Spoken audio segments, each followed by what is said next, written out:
মহিলাদের জন্য এই জায়গাটি কতখানি নিরাপদ বলে মনে করছেন? একদম নিরাপদ। আমাদের এখানে তো গ্রাম এলাকার মধ্যে, তো এখানে মহিলাদের জন্য খুবই নিরাপদ এবং এখানে তো সবসময় লোকজন থাকে, তো ভয়ের কোনো কারণ নেই। অত্যন্ত উল্লেখযোগ্য বিষয়, তারাপীঠের বিকল্প হিসেবে এই মন্দিরটিকে বেছে নিচ্ছেন, এই তারাধামকে, মানিকা তারাধাম। আপনারা যারা আসবেন ভাদুরা থেকেও আসতে পারেন, সাধুরহাট 246 মোড় ডায়মন্ড হারবারে সরিষার সন্নিহিত, সেখান থেকেও আসতে পারেন। সাধুরহাট স্টপেজে নেমে সেখান থেকেও এই মানিকা গ্রামে আসা যায়। বারে বারেই দর্শকবৃন্দের উদ্দেশ্যে বলছি, মানিকা কিন্তু আমাদের এতদ অঞ্চলে ডায়মন্ড হারবার সাব ডিভিশনে দুটি আছে, একটা ডায়মন্ড হারবার 1-এ আছে রত্নেশ্বরপুরের কাছে, আর এটি হচ্ছে সাধুরহাট, ভাদুরা, বসবাদী এই গ্রামগুলোর কাছাকাছি। না না, আশপাশে মন্দির আছে, ছোটখাটো মন্দির। এইটা জাগ্রত মন্দির, এখন 5 বছর ধরে। কতখানি জাগ্রত মা? মা ভালো, আমার শরীর সুস্থ আছে। আমি মায়ের কাছে এসে আমি এতটাই ভালো, সে আমার কল্পনা করা যাবে না। আমি এখন এখানে দোকান দিই বা এ করি, খুব মা একদম জাগ্রত। মায়ের কৃপায় সুস্থ হয়ে গেছে? একদম সুস্থ, মানে আমি একদম সুস্থ। আমি ওষুধ খেতাম, সে কত ডাক্তার দেখিয়েছি, আমি একদম ভালো হয়নি। তারা মা কৃপা পেয়েছি, ওই জন্য মায়ের কাছে এসেছি। কেমন মানে শরীর খুবই দুর্বল ছিল, দেখতে পাচ্ছি মায়ের কাছে এসেছি। আমি সবসময় মা তারামাকেই ডাকি, মা তারা আমার মুখের দিকে তাকায়। মা জাগ্রত মা, সকলের মঙ্গল কামনায় মা সবসময় আগে। কিন্তু লোকমুখে যেটা শোনা যায়, সেটা সমস্ত রাজনৈতিক ক্ষেত্র বা অরাজনৈতিক ক্ষেত্র সমস্ত দিক থেকেই আমাদের মন্দির আমাদের এলাকায় এক উজ্জ্বল জ্যোতিষ্কের ন্যায়। সম্পাদক, ট্রাস্টি সম্পাদক উত্তম কুমার বৈদ্য, উনি থাকতেন তারাপীঠে। মায়ের স্বপ্নাদেশে উনি একটা আভাস পান যে এখানে মা আসতে চাইছেন, প্রতিষ্ঠা করা হোক। মনেই হয় না একদম। এবং আমি নিজে ডাক্তার, রেজিস্টার্ড ফার্মাসিস্ট, ডিএমএস, তার সাথে আমার 47 বছরের প্র্যাকটিস, এবং আমি নাটকের লোক, যাত্রার লোক, আবার সাহিত্য সভা করি, নিজে সাহিত্যর সঙ্গে যুক্ত, নিজে লেখালেখি করি।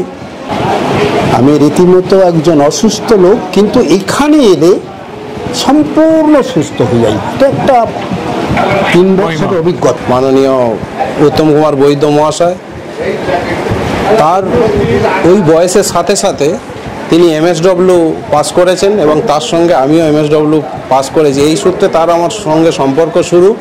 হিসেবে ভূমিকা পালন করা কতটা কঠিন? এখন ব্যাপার হচ্ছে কি বলুন তো, আমাদের একার সাহায্য দিয়ে তো কিছু হয় না। আমরা যারা আছি তারা হয়তো একটু বেশি একটু কম। নেওয়ার জন্য ওখানে পান্ডাদের সঙ্গে ভালো সম্পর্ক তৈরি হলো, তাদেরকে আমাদের ব্যাকডোর থেকে ঢোকাতে হতো। মানে এই যে চাওয়া, সেটা এখানে আমার মনে হয় মায়ের সঙ্গে একটা আত্মিক যোগাযোগ, একটা কানেকশান, সেই কানেকশানটা হওয়ার ফলেই পরবর্তীকালে মানে রিটায়ারমেন্টের পরেই মাকে এখানে আমি প্রতিষ্ঠা করেছি। নমস্কার, আপনারা দেখছেন স্টার প্রোডাকশন, আপনাদের ঘরের চ্যানেল এবং আপনাদের পছন্দের চ্যানেল। এবং আজকে স্টার প্রোডাকশন হাজির আছে মানিকাতে। মানিকা তারাধাম এক অনন্য একটি আধ্যাত্মিক কেন্দ্র হিসেবে পরিচিতি লাভ করেছে। প্রায় বছর 5 হলো তাদের এই কর্মকাণ্ড শুরু হয়েছে, কিন্তু ইতিমধ্যেই স্থানীয় স্তরে যে পরিমাণ সাড়া ফেলেছে তা এক কথায় অনস্বীকার্য। অত্যন্ত উল্লেখযোগ্য ভূমিকা নিচ্ছেন এই তারাধাম বলা যেতে পারে।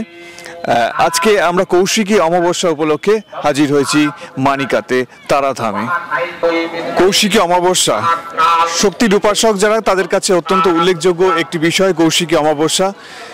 কৌশিকী কথাটির অর্থ হলো দেবীর কোষ থেকে উদ্ভূত শক্তি, সেখান থেকে কৌশিকী নাম হয়েছে।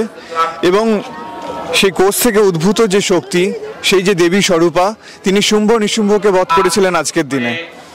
এবং সেই শুম্ভ নিশুম্ভকে বধ করার এই যে ঐতিহাসিক তাৎপর্য, যে জায়গায় ঘটেছিল বর্তমানে উত্তরাখণ্ডের কাসারে, এবং এই কাসারে স্বামী বিবেকানন্দ, বব ডিলান এবং সেই সাথে রবীন্দ্রনাথ ঠাকুর, এরকম বিভিন্ন মানুষই বিভিন্ন সময় এসে সেখানে শক্তির উপাসনা করেছেন। তো সেই শক্তির উপাসনা উপলক্ষে আমরা দক্ষিণ 24 পরগনার ডায়মন্ড হারবারের সন্নিকটে মানিকাতে উপস্থিত হয়েছি।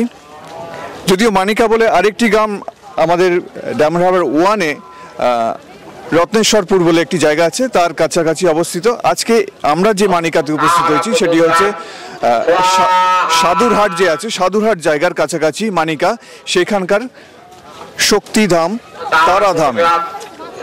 অগণিত ভক্তের সমাগম প্রমাণ করে দিচ্ছে যে কৌশিকী অমাবস্যাকে ঘিরে মানুষের কি অসাধারণ উৎসাহ, অসাধারণ উদ্দীপনা, বহু মানুষের সমাগম হয়েছে। এবং শুধুমাত্র ধর্মকে কেন্দ্র করে বর্তমান দিনে শুধুমাত্র যারা বয়োজ্যেষ্ঠ মানুষ শুধু তারাই নয়, অগণিত নিউ জেনারেশন তারা এসছেন। এবং এই যে বর্তমান যে তারাধাম মানিকা, তারা যে নতুন জেনারেশনকেও অ্যাট্রাক্ট করতে অত্যন্ত সমর্থ, সেটা দর্শক সমাগম দেখে, পুণ্যার্থীর সমাগম দেখেই মনে হচ্ছে। মানিকা তারাধামে যারা উপস্থিত হবেন তাদের জ্ঞাতার্থে জানানো হচ্ছে যে এখানে একটি অসাধারণ পুকুর আছে এবং সেই পুকুরে হচ্ছে আপনাদের প্রথমে হচ্ছে আচমন করে নিয়ে তারপর এখানকার মন্দিরে প্রবেশের নিয়ম। বেলা যত বাড়ছে, সময় যত এগোচ্ছে, তত পুণ্যার্থীদের সমাগম দেখা যাচ্ছে মানিকা এই তারাধামে। পুণ্যার্থীদের সমাগম বলে দিচ্ছে যে খুব অল্প সময়ের মধ্যে এই জায়গাটি কতখানি জনপ্রিয়তা অবলম্বন করেছে, কতখানি জনপ্রিয়তার অধিকারী হয়েছে।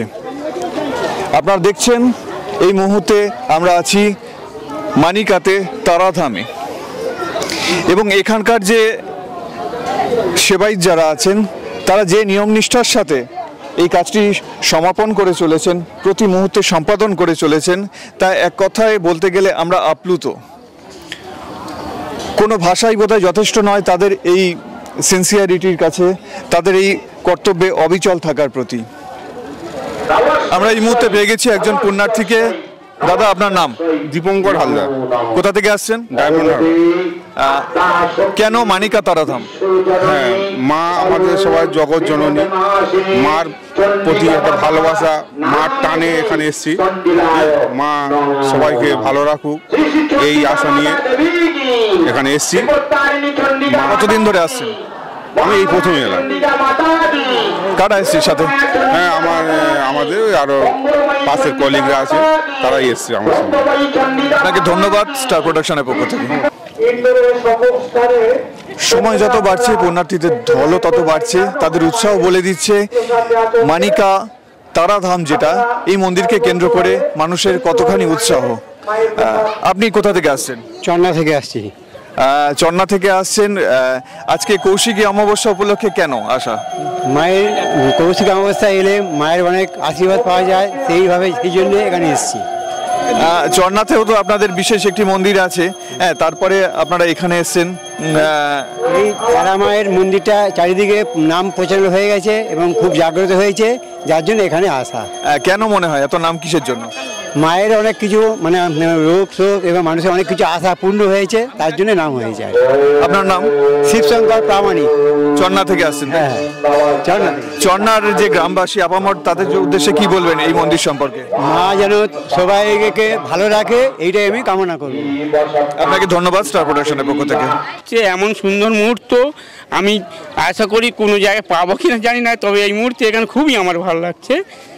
কতখানি শান্তি পান এখানে এসে? এখানে মানে মনের শান্তি আর বলে বোঝাতে পারবো না, এত ভালো শান্তি আর অন্য জায়গায় পাবো কিনাও জানি না। এই ধরাধামে আমার খুব ভালো লাগে।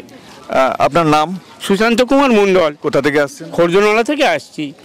এই মন্দিরে কৌশিকী অমাবস্যা বিশেষ এক যোগ, হ্যাঁ, সেখানে এত যে দর্শক খুব অল্প সময়ের মধ্যে, হ্যাঁ, তো সেখানে এত জনপ্রিয়তা এই মন্দিরকে কেন্দ্র করে, কি মনে হয় কারণ কি? শেষ নেই, এত ভালো মন্দিরে আশেপাশে কোথাও তো নেই, তাই ওই জন্য এত পুণ্যার্থীর ভিড়। এত বড় মন্দির আমি তো জানি না এত মানে কোথাও আছে কিনা আশেপাশে, এই জন্য এত ভিড় হচ্ছে এখানে। আপনাকে অনেক ধন্যবাদ স্টার প্রোডাকশনের পক্ষ থেকে। ধন্যবাদ। সময় যত অতিবাহিত হচ্ছে তত বিভিন্ন বয়সী মানুষ, বিভিন্ন শ্রেণীর মানুষ আমরা দেখতে পাচ্ছি এই তারাধামে। আপনাকে স্বাগত স্টার প্রোডাকশনে। কেমন লাগছে এখানে এসে? আমার তো খুব ভালো লাগে, কারণ আমি আপনি নিয়মিত আসেন? নিয়মিত আমি আসি, খুব ভালো লাগে। এখানে এলে মনটা শান্তি হয়ে যায় এবং মাকে শ্রদ্ধা করে জানাই সবাইকে যেন ভালো রাখে। আচ্ছা, এটা বারে বারেই শুনছি এই কথাটা, কিন্তু প্রত্যেক মানুষের রিফ্লেকশন এই কথাটা আসছে যে এখানে এসে শান্তি পাওয়া যায়, শান্তি মেলে। কি মনে হয় কেন এখানকার অ্যাম্বিয়েন্সের মধ্যে কি আছে? মা তারার মানে কৃপা, তারার কৃপাতেই এমনি মনটা শান্তি হয়ে যায়। ঠিক আছে, সেই জন্যই বারে বারে এখানেই আসি এবং মা তারার কাছে ছুটে আসি। কোথা থেকে আসছেন? আমি আসি রামনগর থেকে। রামনগর মানে ইয়েতে 4 নম্বর সেক্টর। 4 নম্বর সেক্টর রামনগর। আচ্ছা আচ্ছা। আপনার নাম? আমার নাম প্রসেনজিৎ কাঞ্জি। সাথে কারা এসছে? আমার হচ্ছে সিএস আর দাদা বৌদি। তাহলে আপনারা নিয়মিত এখানে আসেন? নিয়মিত আসেন।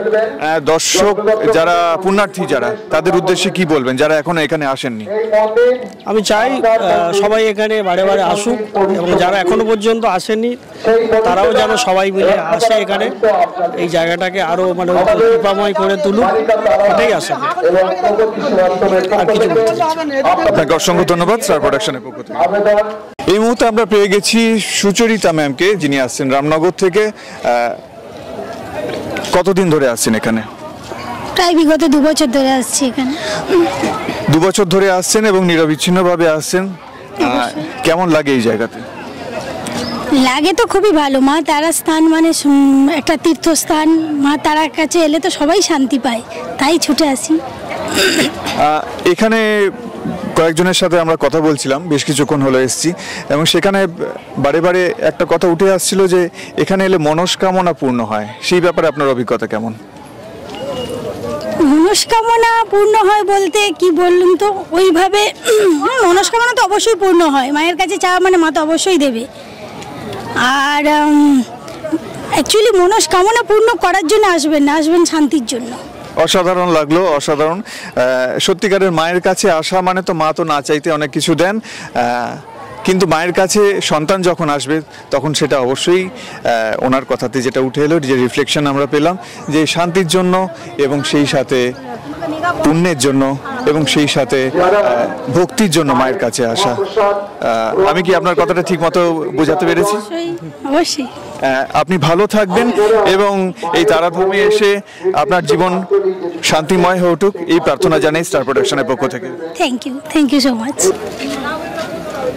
এই মুহূর্তে আমরা দুজনকে পেয়ে গেছি যাদের তুলনামূলক একেবারেই তরুণ প্রজন্ম তারা, এবং সাধারণত আমরা যেটা দেখি, আমাদের যেটা ধারণা যে সিনিয়র মানুষজন যারা আছেন, যারা বয়োজ্যেষ্ঠ, কেবলমাত্র তাদেরই দেখা যায় যে আধ্যাত্মিকতার উন্মেষ। আমরা সেই বিশ্বাস নিয়ে চলি।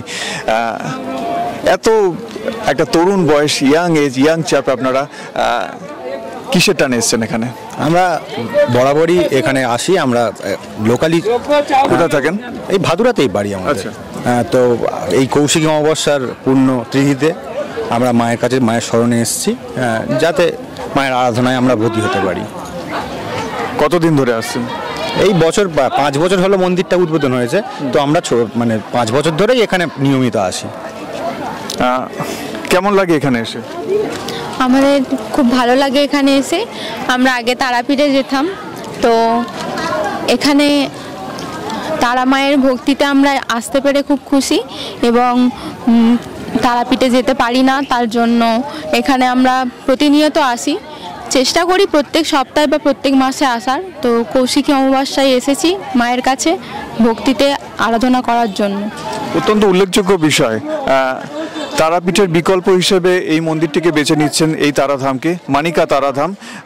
আপনারা যারা আসবেন ভাদুরা থেকেও আসতে পারেন, সাধুরহাট 246 মোড় ডায়মন্ড হারবারে সরিষার সন্নিহিত, সেখান থেকেও আসতে পারেন। সাধুরহাট স্টপেজে নেমে সেখান থেকেও এই মানিকা গ্রামে আসা যায়।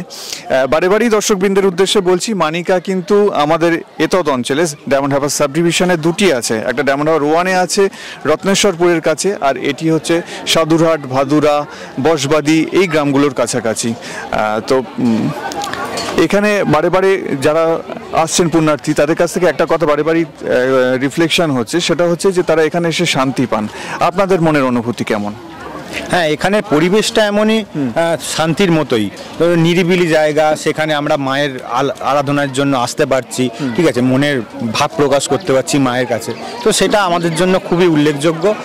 আমরা আপামর সবাইকেই জানাতে চাই যে আপনারাও আসুন, আপনারা আমাদের এলাকায় মায়ের মন্দিরে আসুন, সেটাই আমরা চাই। এই এখানকার সেবায়িত যারা আছেন, বা দায়িত্বপ্রাপ্ত যারা আছেন কমিটি, মন্দির কমিটিতে যারা আছেন, তাদের পুণ্যার্থীদের প্রতি বিহেভিয়ার কেমন?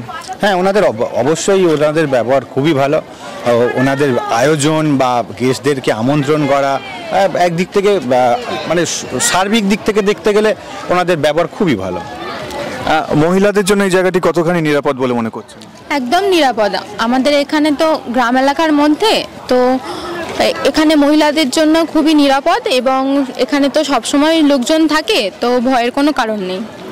আপনাদের দুজনকে অসংখ্য ধন্যবাদ। আপনারা সঙ্গে থাকুন, সাথে থাকুন এই মন্দিরের, এবং সেই সাথে স্টার প্রোডাকশনের পক্ষ থেকে আপনাদের আন্তরিক শুভেচ্ছা, অভিনন্দন। কৌশিকী অমাবস্যা এবং সেই সাথে আগামী দিনগুলো আপনাদের শুভ হয়ে উঠুক। Thank you. বেশ কিছুক্ষণ হলো এই মন্দির প্রাঙ্গণে আমরা উপনীত হয়েছি এবং এইখানে দাঁড়িয়ে আমরা সাধারণ যে পুণ্যার্থী তাদেরকে অসংখ্য বিভিন্নভাবে সহযোগিতা করার উদাহরণ দেখতে পেলাম এই মানুষটির মধ্যে। বহু মানুষকে বসতে সাহায্য করছিলেন, বহু মানুষকে এদিক ওদিক নির্দিষ্ট সময়ভাবে তাদেরকে পুজো দিতে সাহায্য করছিলেন। দাদা, আপনার নাম? আমার নাম সূর্যকান্ত সর্দার। আপনি কি কমিটিতে আছেন? না না, কমিটি কমিটিতে নেই, তা সত্ত্বেও সাধারণ মানুষের পাশে যেভাবে দাঁড়াচ্ছিলেন, যেভাবে উৎসাহিত করছিলেন, আমরা ওনাকে দেখে খুবই উৎসাহিত হয়েছি, আপ্লুত বোধ করেছি। আপনার বাড়িটা? আমার বাড়ি উস্তি। উস্তি থেকে আসছেন? উস্তি থেকে আশপাশে কোনো এই ধরনের মন্দির নেই? না না, আশপাশে মন্দির আছে, ছোটোখাটো মন্দির। এইটা জাগ্রত মন্দির। এখন 5 বছর উদ্বোধন থেকে আমি এখানে আসা যাওয়া করি। এখানে খুব ভালো, সবাই পরিবেশটা ভালো, চারদিকে ফাঁকা জায়গা, বেশ প্রত্যেক অনুষ্ঠানে এখানে অনুষ্ঠান হয়। বার্ষিক অনুষ্ঠানটা আরও জোরে হয় এখানে। আচ্ছা, সেটা কখন হয়? এটা ওই মাসে, এই শিবরাত্রিতে ভালো অনুষ্ঠান হয় এখানে ভালো অনুষ্ঠান হয়। এখানে জাঁকজমক পূজাও হয়। এখানে সুষ্ঠু পরিবেশে সব পূজা দিতে আসে, আশেপাশে গ্রাম দূর দূরান্ত থেকে আসে। অন্যান্য জায়গায় যেরকম একটা হুড়োহুড়ি থাকে, এখানে কি সময় নিয়ে পুজো দিতে পারেন? হ্যাঁ, এখানে সময় নিয়ে পুজো দিতে পারে, হুড়োহুড়ি ব্যাপার নেই। এখানে ভালো সুষ্ঠুভাবে পরিবেশ পুজো দেওয়া যায়। জাগ্রত কথাটা বারে বারে আসছে এবং সেই সাথে মনস্কামনা পূরণের একটা ব্যাপারও বারে বারে আমরা শুনছি মানুষের কাছে। সেই ব্যাপারে যদি কিছু আলোকপাত করেন। মনস্কামনা, যে যার মনস্কামনা করে পুজো দিতে আসে, কার কি হয় এটা আমি বলতে পারবো না। মনস্কামনা পুজো দিতে আসে। আপনার ব্যক্তিগত অভিজ্ঞতা কি? হ্যাঁ, আমার ব্যক্তিগত ওই পুজো দিতে আসে, সবাই ভালো লাগে পুজো দিতে আসে, তার মনস্কামনা ইচ্ছা করে পুজো দিতে হয়। মা কালী তো সবাই ভালো লাগে, মা কালী তারা আসে। আমাদের তারাপীঠ যেতে হয়, তারাপীঠের চেয়ে এখানে কাছাকাছি খুব ভালো। হ্যাঁ, তারাপীঠের প্যারালাল কিন্তু এই নামটা উঠে আসছে বারে বারে। হ্যাঁ, এর আগেও পেলাম আমরা এই কথাটা। তার চেয়ে এখানে ভালো, ওই হুড়হুড়ি করাচ্ছে, এখানে সুষ্ঠুভাবে পুজো দেওয়া আমাদের পক্ষে খুব ভালো। হ্যাঁ, আপনাকে ধন্যবাদ, অসংখ্য ধন্যবাদ স্টার প্রোডাকশনের পক্ষ থেকে। ভালো থাকবেন, আপনার দিনগুলো শুভ হয়ে উঠুক। হ্যাঁ, ঠিক আছে। আমরা চলে এসেছি এই মুহূর্তে মানিকা তারাধাম যে আছে সেখানকার ভোগ বিতরণ কেন্দ্রে, এবং এখানকার ভোগ বিতরণ কেন্দ্রে মানুষের যে সমাগম সেটাই বলে দিচ্ছে যে আজকে কত মানুষ কৌশিকী অমাবস্যা উপলক্ষে এই মন্দির প্রাঙ্গণে উপস্থিত হয়েছেন।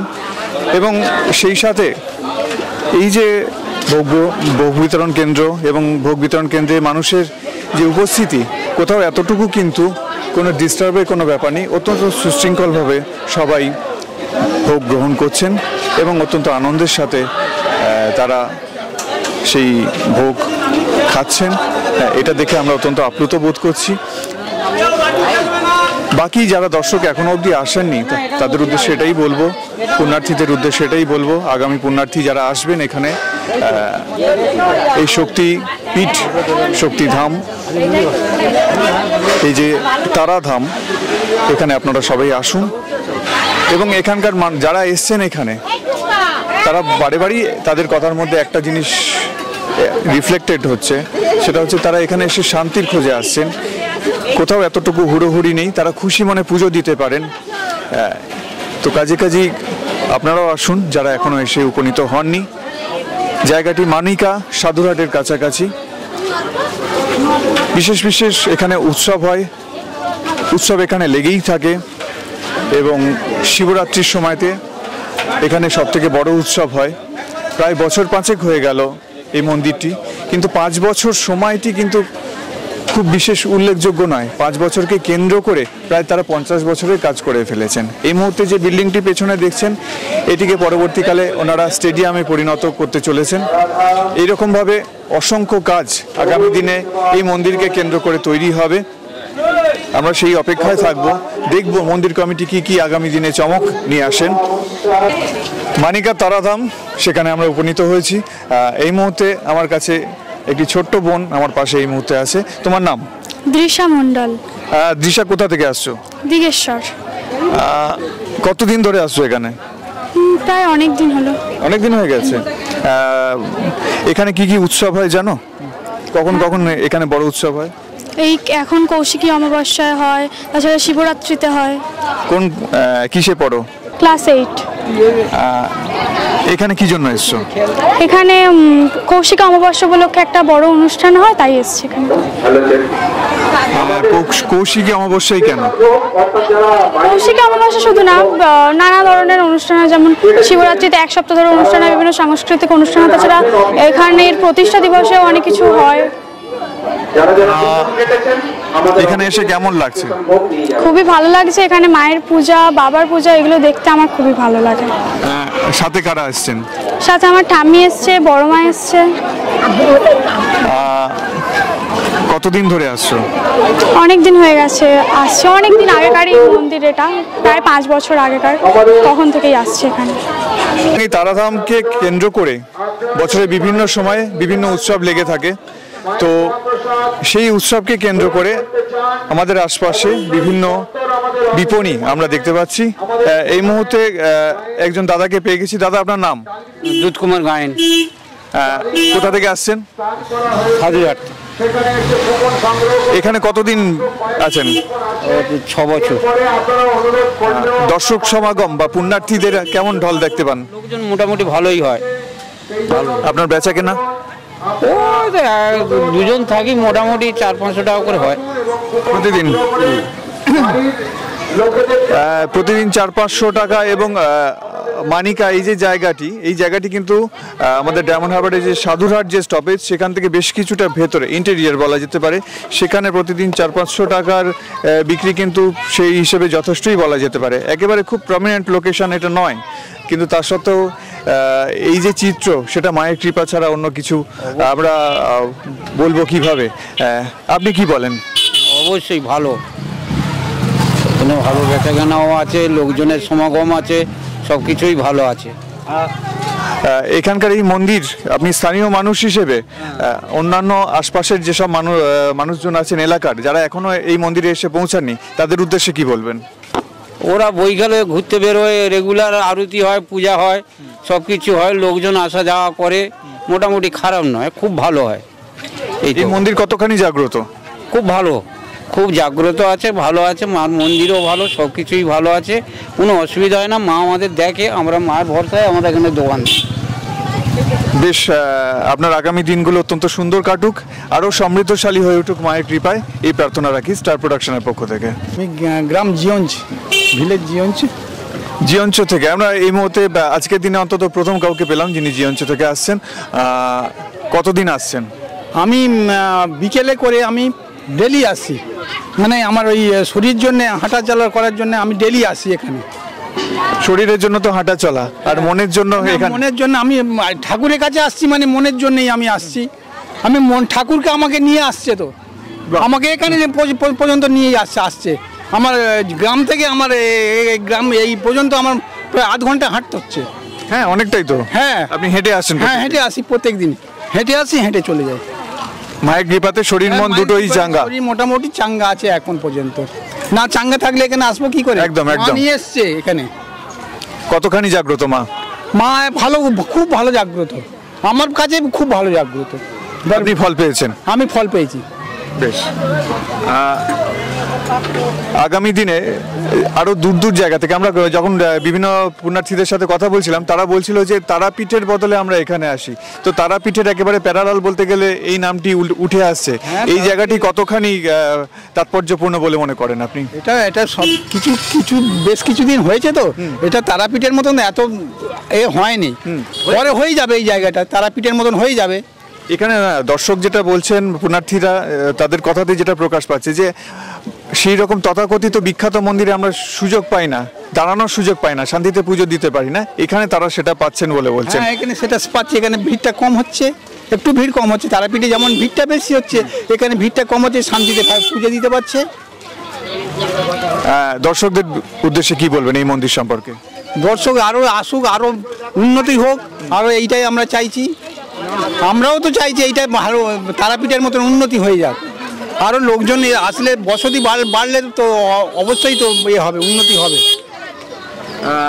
যেটা ওনার কথাতে রিফ্লেক্টেড হলো সেটা হচ্ছে যে এই যে মন্দির, এই মন্দিরকে কেন্দ্র করে প্রায় প্রতিটি পুণ্যার্থী চাইছেন যে এই মন্দির আরও দিনে দিনে সমৃদ্ধশালী হয়ে উঠুক, মায়ের সুনাম চারিদিকে ছড়িয়ে পড়ুক, এবং সেই সাথে আপনার যে আগামী দিনগুলো সেগুলো আরো সমৃদ্ধশালী হোক এবং আপনি ভালো থাকুন, সুস্থ থাকুন। এইটাই আমার বক্তব্য। আমি আগে থেকে অনেক সুস্থ আছি। একেবারে বলতে গেলে খেতে খেতে কথোপকথন। কেমন লাগছে? খিচুড়ি কেমন হয়েছে? খুব ভালো হয়েছে, খুব ভালো হয়েছে খিচুড়ি, খুব ভালো হয়েছে। মায়ের ভোগ খুব ভালো হয়েছে। নিয়মিত আসেন এখানে? হ্যাঁ, আমি আছি। আপনাদের মায়ের 55 তলা। কল্পনা ব্যানার্জি। জিজ্ঞেস কিছু করতেই হচ্ছে না, অত্যন্ত স্মার্ট মানুষ, একেবারে বলে দিচ্ছেন একদম চটপট, দ্বিধাহীন ভাবে।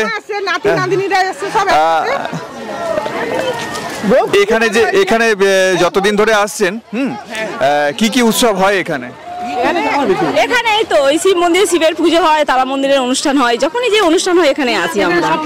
আমাদের কাছাকাছি প্রত্যেক পূর্ণিমায় পুজো হয়, শনি মঙ্গলবারে প্রত্যেক পূর্ণিমাতে খুব সুন্দর হয়। এখানে প্রচুর লোকজন আসে, শনি মঙ্গলবার করে এখানে ভিড় হয়। সন্ধ্যাবেলা হরিনাম কীর্তন ওখানে হয়, সব হেভি হয়।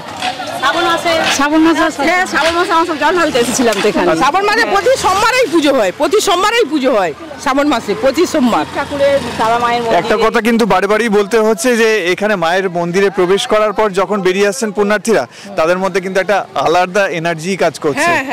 প্রত্যেকে এমনিতেই পুজো না হলেও ঘুরতে আসি আমরা মন্দিরে দেখার জন্য।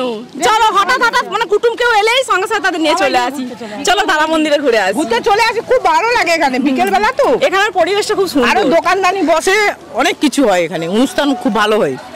এই যে দেখছেন অসংখ্য হাসি ঝলমলে মুখ এবং তাদের যে টিম লিডার, যে তার প্রতিক্রিয়া জেনে এবং এই মন্দির সম্পর্কে। এই মন্দির খুবই ভালো। এখানকার যে সভাপতি কিংবা যে দায়িত্বে আছে খুব ভালো, দায়িত্বহীনভাবে খুব দায়িত্বযুক্ত এ নিয়ে কাজ করে। আশপাশের গ্রামের যারা অধিবাসী আছেন, যারা এখনো এই মন্দিরে এসে পৌঁছাননি, তাদের উদ্দেশ্যে কি বলবেন? তাদের বিভিন্ন কাজ কাম আছে, তারা আসছে, আস্তে আস্তে তারা আসবে, তারা আসবে। বিকেলে ভিড় হবে, বিকেলে রাত্রি পর্যন্ত। দেখুন, প্রতিটা মানুষের মনে কিন্তু এইটা বিশ্বাস, কেউ আলাদা করে কিন্তু কাউকে ইনভাইট করছেন না। তাদের দৃঢ় বিশ্বাস যে যারা এখনো এসে পৌঁছাননি এই মন্দিরে অবশ্যই আসবেন, এবং এই মন্দিরে যারা একবার এসে পৌঁছাবেন তারা কিন্তু বারে বারে আসবেন। তাদের এই যে পুণ্যার্থী যারা আছেন তাদের কথাতে এই কথাটাই বারে বারে রিফ্লেক্টেড হচ্ছে। আপনারা ভালো থাকুন, ভীষণ ভালো কাটুক আগামী দিনগুলো, এই প্রার্থনা রাখি।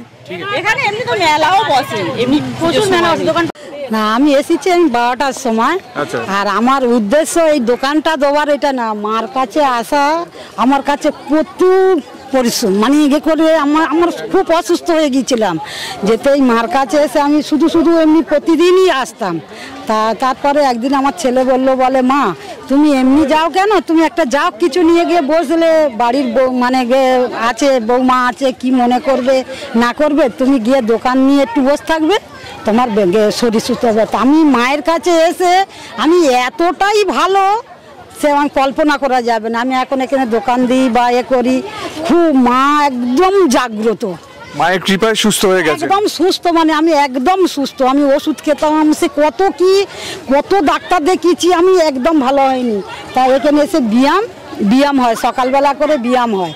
কৃপা করেছি, এত কৃপা করেছে বলা যাবে না। আমরা তো অনেক পয়সা খরচা করে তারাপীঠে যেতে হয়, সেটা তো আমরা পারি না। আগে যেতাম, যেই থেকে এই মন্দির হবার কারণে আমরা তারাপীঠে যাচ্ছি না, এখানেই আরও আশ্চর্য ঘটনা, মানে মার কৃপা এমনই, না বললে মানে কেউ বুঝতে পারবে না। কিরকম?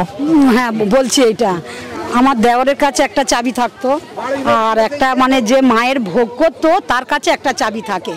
চাবি থাকে। তা আমরা তখন এই দোকান আমি দিই না, তখন এমনি প্রতিদিন হাঁটতে আসতাম, মানে এসে মার কাছে বসে থাকতাম, এ করতাম।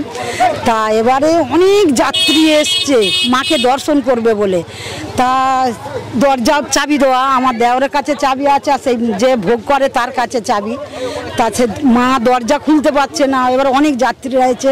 আর সেই দিনকে আমার একটা যা, সে মানে মায়ের ভোগ করতো, সে চাবি নিয়ে হন্তনন্দ করে আসছে, মানে বেলা হয়ে গেছে, 4টে বাজে, দরজা খুলতে পারেনি। আর আমার দেওর থেকে নাচে এসে মা একটা বাচ্চা মেয়ের মানে বুক ধরে এসেছে, এসে দরজাটা খুলে দেয় দিতে। সব ভক্তরা সবাই দেখছে, ঠাকুর দেখা হচ্ছে।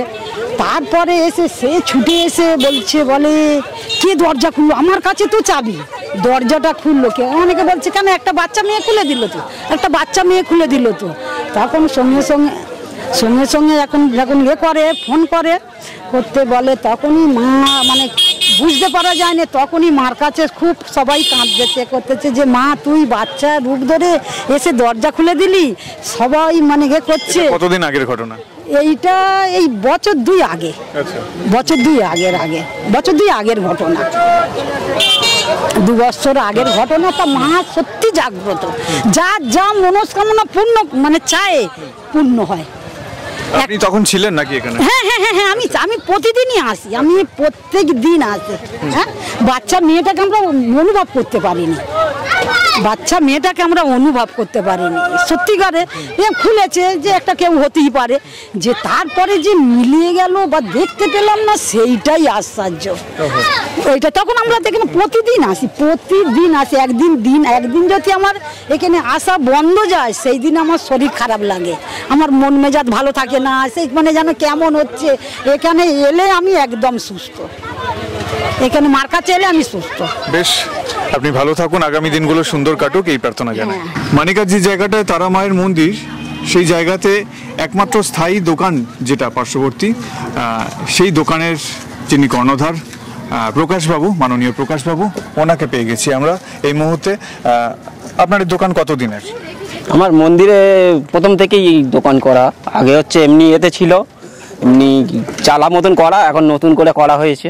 ঠিক আছে, এই মন্দির যে এই প্রাঙ্গণ, এটা নির্মাণের পেছনে বৈদ্য ফ্যামিলির একটা বিশেষ ভূমিকা আছে বলে আমরা শুনেছি। আপনার কাছ থেকে একটু ভালোভাবে জানতে চাই এই বিষয়ে, যদি আলোকপাত করেন।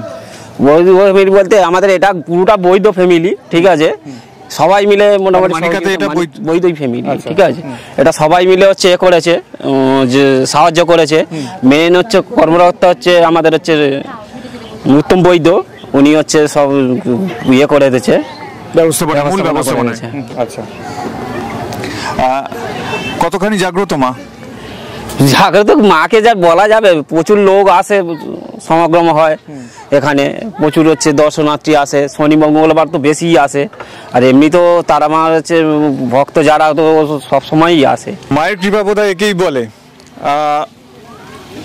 মায়ের মন্দির থেকে সদ্য বেরিয়ে এসেছেন এনারা, এবং আমাদের দেখে অত্যন্ত উৎসাহের সঙ্গে বললেন যে আমরা মা সম্পর্কে কিছু বলতে চাই, মন্দির সম্পর্কে কিছু বলতে চাই, এবং আমরাও এই স্বতঃস্ফূর্ত রিয়াকশানে অত্যন্ত আপ্লুত। চ্যানেলের পক্ষ থেকে প্রথমেই তাই আপনাদের শুভেচ্ছা জানাই, যেটা আমরা সাধারণত আমরা বাইট নেওয়ার পরে করে থাকি, সেটা একেবারে প্রথমেই জানাচ্ছি। এবং একে একে আপনাদের কোনো প্রশ্ন করব না, আপনাদের যেটা মনে হবে এই মন্দির সম্পর্কে, মায়ের সম্পর্কে বলার বিষয়, আপনারা বলতে শুরু করবেন। আপনাকে বলবো একটু এগিয়ে আসতে এই পাশটায়, একটু এগিয়ে আসুন সামনের দিকে। আপনার নাম কোথা থেকে আসছেন সেটা বলে নিয়ে তারপরে এই মন্দির সম্পর্কে বলবেন। উত্তরানন্দপুরে বাড়ি, হ্যাঁ, আর নাম কনক মণ্ডল। এরা মায়ের কাছে, মায়ের মন্দিরে আমরা কালও এসেছি, আজকের এসেছি, আমাদের খুব ভালো লেগেছে। হ্যাঁ, কেন আসেন মায়ের কাছে? মায়ের কাছে মায়ের পেয়েছি বলে আসি, কৃপা, তারা মা, হ্যাঁ কৃপা পেয়েছি, ওই জন্য মায়ের কাছে এসেছি। মনোবাঞ্ছা কোনো পূরণ হচ্ছে? হ্যাঁ হ্যাঁ হচ্ছে। আচ্ছা, কেমন জানতে পারি?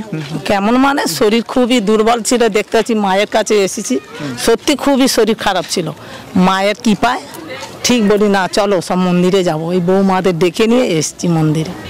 খুব ভালো লেগেছে। আপনাকে অনেক ধন্যবাদ। চলে আসি ভালো আছে। আচ্ছা, চলে আসি আপনার বৌমার কাছে। বৌমা, হ্যাঁ, আমি ঝুনু মণ্ডল, আমি নিত্যানন্দপুর থেকে এসেছি। আমার তারামার নিজেই বাড়িতে আছে। আমার তারামার খুবই কৃপা পাই। আমরা তারাপীঠেও যাই, এখানে সামনাসামনি এসছে বলে তাহলে এখানেই আসি মানকে। এটা সুবিধা হয়েছে, সুবিধা হয়েছে। অত দূর তো প্রত্যেকবারে যাওয়া যায় না, এই জন্য কালকেও এসেছি মার কাছে পুজো দিয়ে গেছি, আবার আজকেও 10টা। দক্ষিণ চব্বিশ পরগনার বাইরে যেসব দর্শক মণ্ডলী আছেন তারা আমাদের এই লোকাল যে উপভাষা সেটা হয়তো তার সাথে কমিউনিকেট করতে পারবেন না। আমরা কিন্তু চলতি কথায় মানিকা এই গ্রামটির নাম, সেটাকে আমরা লোকমুখে সেটা হচ্ছে মানকে বলে আমরা বলি। যেমনভাবে আমরা প্রত্যেক আমাদের সন্তানদের ভালোবেসে ডাক নামে আমরা ডেকে থাকি, সেরকমভাবে আমাদের গ্রামের ক্ষেত্রেও কিন্তু আমরা এরকম একটা চলতি নাম দিয়ে থাকি। এটা দক্ষিণ চব্বিশ পরগনার একটা রীতিরেওয়াজ। আমাদের জানা নেই যে বাইরের যে জেলাগুলি আছে পশ্চিমবঙ্গের অন্যান্য জেলা, তারা কিভাবে তাদের গ্রামকে ভালোবাসেন, তারা কিভাবে অভিহিত করেন, বলুন ম্যাডাম। আমার নাম মায়া মণ্ডল, বাড়ি নিত্যানন্দপুর। আমরা তারামার আমি দীক্ষা নিয়েছি। আমি সবসময় মা তারামাকেই ডাকি, মা তারামা আমার মুখের দিকে তাকায় সবসময়।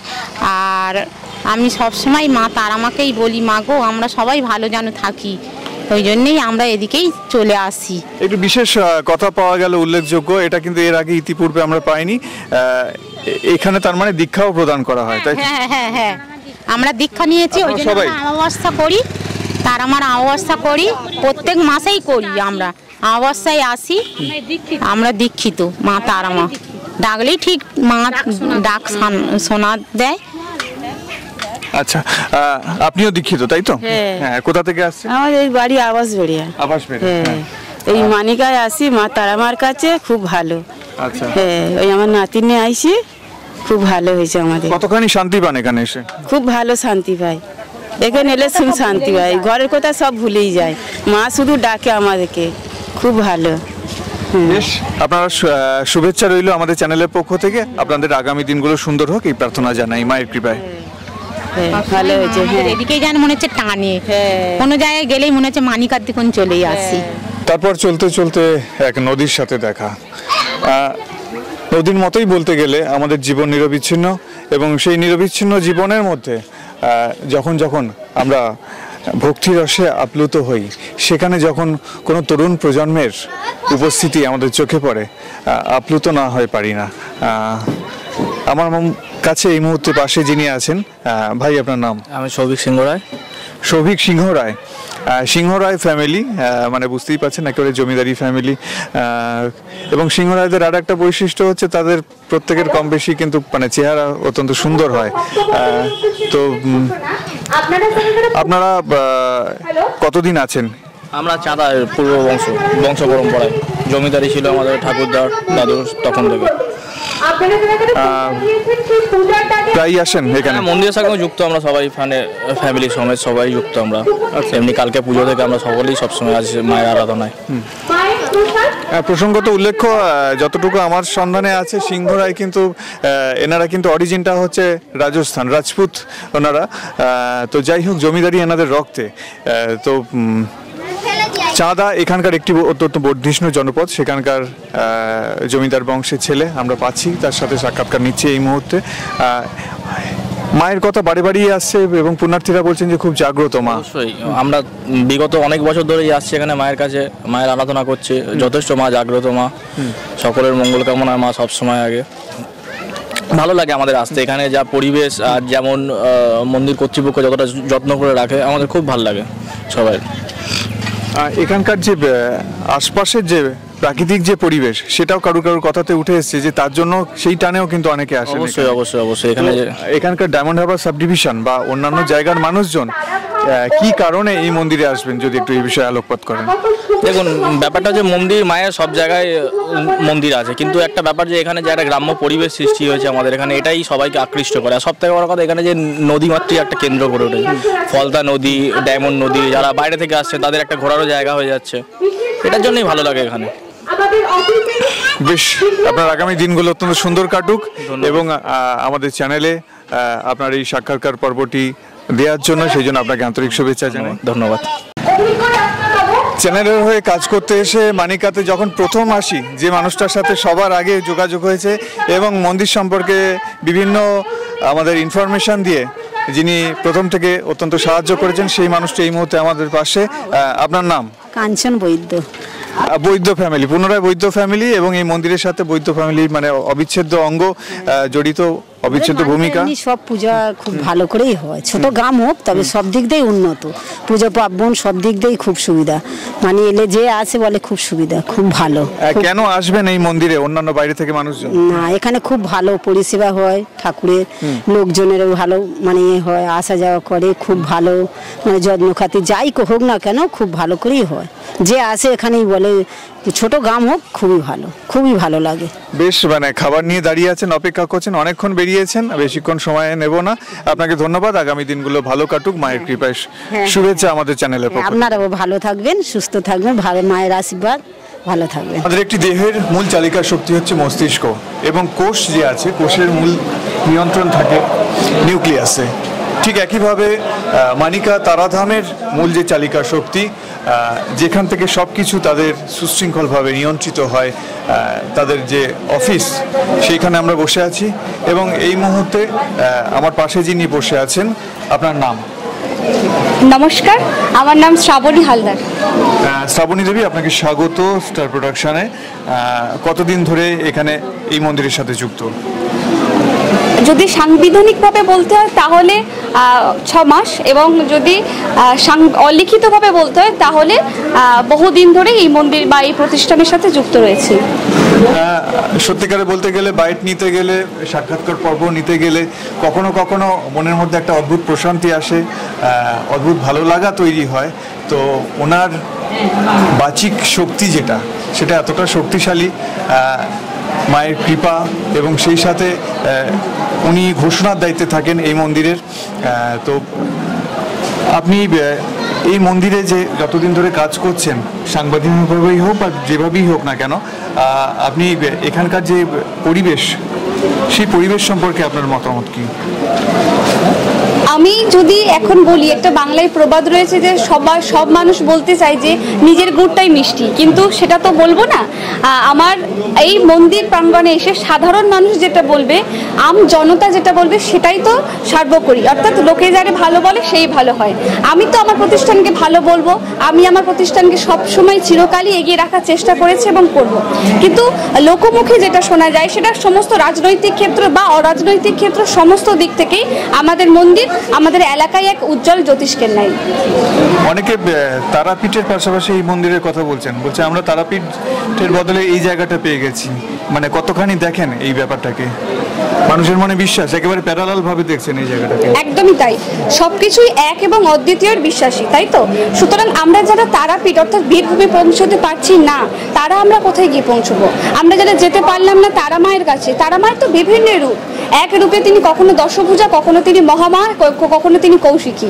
সুতরাং আজ আপনারা সবাই এসছেন আজ এই কৌশিক অমাবস্যা উপলক্ষে। সুতরাং তারাপীঠ এবং আমাদের বীরভূমের তারাপীঠ এবং আজকের আমাদের এই 24 পরগনায় আমাদের এই মানিকা ধামের যেটাকে আমরা বলি এই তারাপীঠ, তিনি একই রকম, এক এবং অদ্বিতীয়। আপনাকে অনেক শুভেচ্ছা, আগামী দিনগুলো আপনার ভালো কাটুক এই প্রার্থনা রাখেন। আপনাদেরকে অনেক শুভেচ্ছা, আপনারা যেখানে এসেছেন আপনারা এখন থাকবেন এবং আশা করি সমস্ত কিছুকে আপনারা উপভোগ করবেন এবং আগামী দিনে আপনাদের সাথে আরও পথ চলা হবে। ধন্যবাদ। আমরা এই মুহূর্তে আছি তারাধাম মানিকাতে, আর এই মুহূর্তে আমরা সেখানকার মূল যে চালিকা শক্তি সেখানকার অফিসে বসে আছি। আর এই তারাধাম নিয়ন্ত্রিত হয় যাদের দ্বারা, তার অন্যতম মস্তিষ্ক আমার পাশে বসে আছেন। আপনাকে স্বাগত স্টার প্রোডাকশন। নমস্কার। আপনার নাম? আমার নাম অনুপ বৈদ্য। অনুপ বৈদ্য, বৈদ্য নামটার সাথেই আমরা সম্যকভাবে অবহিত যে এখানকার যে মন্দির নির্মাণের পেছনে বৈদ্য পরিবারের এক অন্যতম ভূমিকা রয়েছে। আপনি কি মানিকারই বৈদ্য? হ্যাঁ, মানিকারই বৈদ্য। তাহলে এখানকার মন্দির নির্মাণের পিছনে যে ইতিহাস, একদম শুরুর যে দিনগুলো, সেই শুরু থেকে শুরু করা যাক। এইটা মানে শুরু হয়েছিল আজ থেকে 5-6 বছর হয়ে যাবে। তখন শুরু হয়েছিল এরকম একটা বর্ষাকালীন আবহাওয়াতে ভিত প্রতিষ্ঠান হয়েছিল। আমার দাদা এখানকার মানে যে সম্পাদক, ট্রাস্টি সম্পাদক উত্তম কুমার বৈদ্য, উনি থাকতেন তারাপীঠে। মায়ের স্বপ্নাদেশে উনি একটা আভাস পান যে এখানে মা আসতে চাইছেন। প্রতিষ্ঠা করা হোক। সেইভাবে আমার দাদা উত্তম কুমার বৈদ্য সেই চিন্তাভাবনাতে এখানে প্রতিষ্ঠা করেন। এই যে প্রাক কথন শুরু রয়েছে, একটা শুরু থাকে, সেই সম্পর্কে এই মন্দিরের ইতিহাস সম্পর্কে আমরা জানতে পারলাম এবং স্বপ্নাদেশের ফলে স্বপ্নাদিষ্ট হয়ে এই মন্দির নির্মাণ হয়েছে এবং সেই কারণেই বোধহয় মানে এতখানি জাগ্রত, এত যে পুণ্যার্থীর ঢল নেমেছে, প্রত্যেকের মুখেই কিন্তু একটা কথা যে আমরা এখানে এসে অত্যন্ত শান্তি পাই এবং প্রত্যেকটা মানুষের মুখে একটা হাস্যোজ্জ্বল মুখ নিয়ে প্রত্যেকে ফিরে যাচ্ছেন বাড়ি। এইটা কেমনভাবে দেখেন? না, এটা সত্যি মানে অবাক লাগে, কারণ একটা জিনিস আমরা জানি, সাধন ভজন একটা গোপন জায়গায় সবাই পছন্দ করে। এখানকার পরিবেশ বা গাছগাছালি, বাগান টাগান আমাদের স্টাফ দিয়ে যেভাবে আমরা রক্ষণাবেক্ষণ করি, এখানে যখন মানুষ এসে বলে যে না ওখানে গিয়ে দুদণ্ড আমরা শান্তি পাই, আমাদের আনন্দে বুকটা ভরে ওঠে। কারণ যে এই প্রতিষ্ঠানটা কিভাবে মেহনত করে মানে আমরা দাদা সহযোগী হয়ে বা আমরা করেছি, কাজ করেছি, তখন আমাদের বুকটা ভরে ওঠে যে না এখানে একটা লোক এসে অন্তত বলে যে শান্তি পাই, মার কাছে এসে একটু সান্ত্বনা পাই। এটা আমাদের অনেক তৃপ্তির ব্যাপার, খুব ভালো লাগে। মন্দির নিয়ে আগামী দিনে কি পরিকল্পনা? আগামী দিনে যেভাবে এই কয়েক বছরে আমরা মানুষের আশা আকাঙ্ক্ষা বা মানুষ মানে ভক্তের সংখ্যা বাড়ছে, মার আস্থা অর্জন করছেন, তা আগামী দিনে আরও বৃহত্তর ভক্তের সমাগম হবে এটুকু আশা রাখছি। আপনাদের একটা দেখলাম একটা জায়গায় লেখা রয়েছে যে স্টেডিয়াম তৈরি হচ্ছে এখানে, মানে লেখা রয়েছে সেটা দেখলাম, সেখানে কোনো পরিকল্পনা হচ্ছে, কোনো অডিটোরিয়াম হচ্ছে নাকি? না, অডিটোরিয়াম আমাদের তো একটু মিনি ইনডোরে কাজ চলছে। মিনি ইনডোরে আমাদের ভোগের ব্যাপারটা সব চলছে। এখানে আমাদের খেলাধুলারও প্রোগ্রাম হয় এবং যাত্রা, আমাদের কালচারাল যে প্রোগ্রামের যাত্রা টিম এখানে আমাদের রিহার্সাল হয় এবং মায়ের ভোগেরও ব্যবস্থা এখানটা হয়। যোগাসন হয় এখানে শুনলাম এবং সেই সাথে চিকিৎসা কেন্দ্র দেখতে পেলাম। আর কি কি অ্যাক্টিভিটিস আছে এখানে? এখানে পল্লীমঙ্গল ফার্মার্স আছে, তারপরে যোগাসন হয়, ফ্রিতে ডাক্তারবাবু আজকের বসেছেন, ফ্রিতে ট্রিটমেন্ট চলছে। তারপর আমাদের নার্সারি আছে, নার্সারি কাজকর্ম চলে, এখানে প্রচুর লোক কাজকর্ম করে। একটা বড় পুকুর দেখলাম, ফিশারি কোন ব্যাপার আছে? হ্যাঁ, ফিশারি আছে, এটা একটা ইয়েতে আছে, কন্ট্রাক্টে দেওয়া আছে। আচ্ছা আচ্ছা। তাহলে একটা মন্দিরকে কেন্দ্র করে কিন্তু নানাবিধ কর্মকাণ্ড এবং সমাজ উন্নয়নমূলক কিছু বার্তা কিন্তু ওনারা দিতে চান মন্দির কমিটি। সেই জন্য মন্দির কমিটির আমাদের চ্যানেলের পক্ষ থেকে বারে বারেই বলতে ইচ্ছে করছে যে এখানকার যে পরিবেশ, যে ডিসিপ্লিন তারা বজায় রেখেছেন, সেই সাথে যে কর্মকাণ্ড, নিরবিচ্ছিন্ন কর্মকাণ্ড বিগত 5-6 বছর ধরে চালিয়ে যাচ্ছেন, তার জন্য কোনো শব্দই যথেষ্ট নয়, এই কথা বারে বারেই আমাদের মনে হচ্ছে। তন্ত্র কিছুই জানি না মা, সত্যিকারে বলতে গেলে ভক্তের বোধহয় মায়ের কাছে পৌঁছাতে গেলে কোনো মন্ত্র জানতে লাগে না, কোনো ভাষার প্রয়োজন হয় না। ঠিক তেমনভাবেই আমার পাশে এই মুহূর্তে যে সৌম্যদর্শন মানুষটি বসে আছেন, বহু কষ্টে তাকে রাজি করাতে হলো, সাক্ষাৎকার একেবারে দিতে চাইছিলেন না, কোনো রকম কথাই বলতে চাইছিলেন না। আমাদের সমাজে কিছু মানুষ কোথায় থাকেন যারা একেবারেই নীরবে পর্দার আড়ালে থেকে নিভৃতে কর্ম সম্পাদন করে যেতে চান এবং তার কারণেই পৃথিবীটা আজও বেশ কিছুটা বাসযোগ্য হয়ে রয়েছে।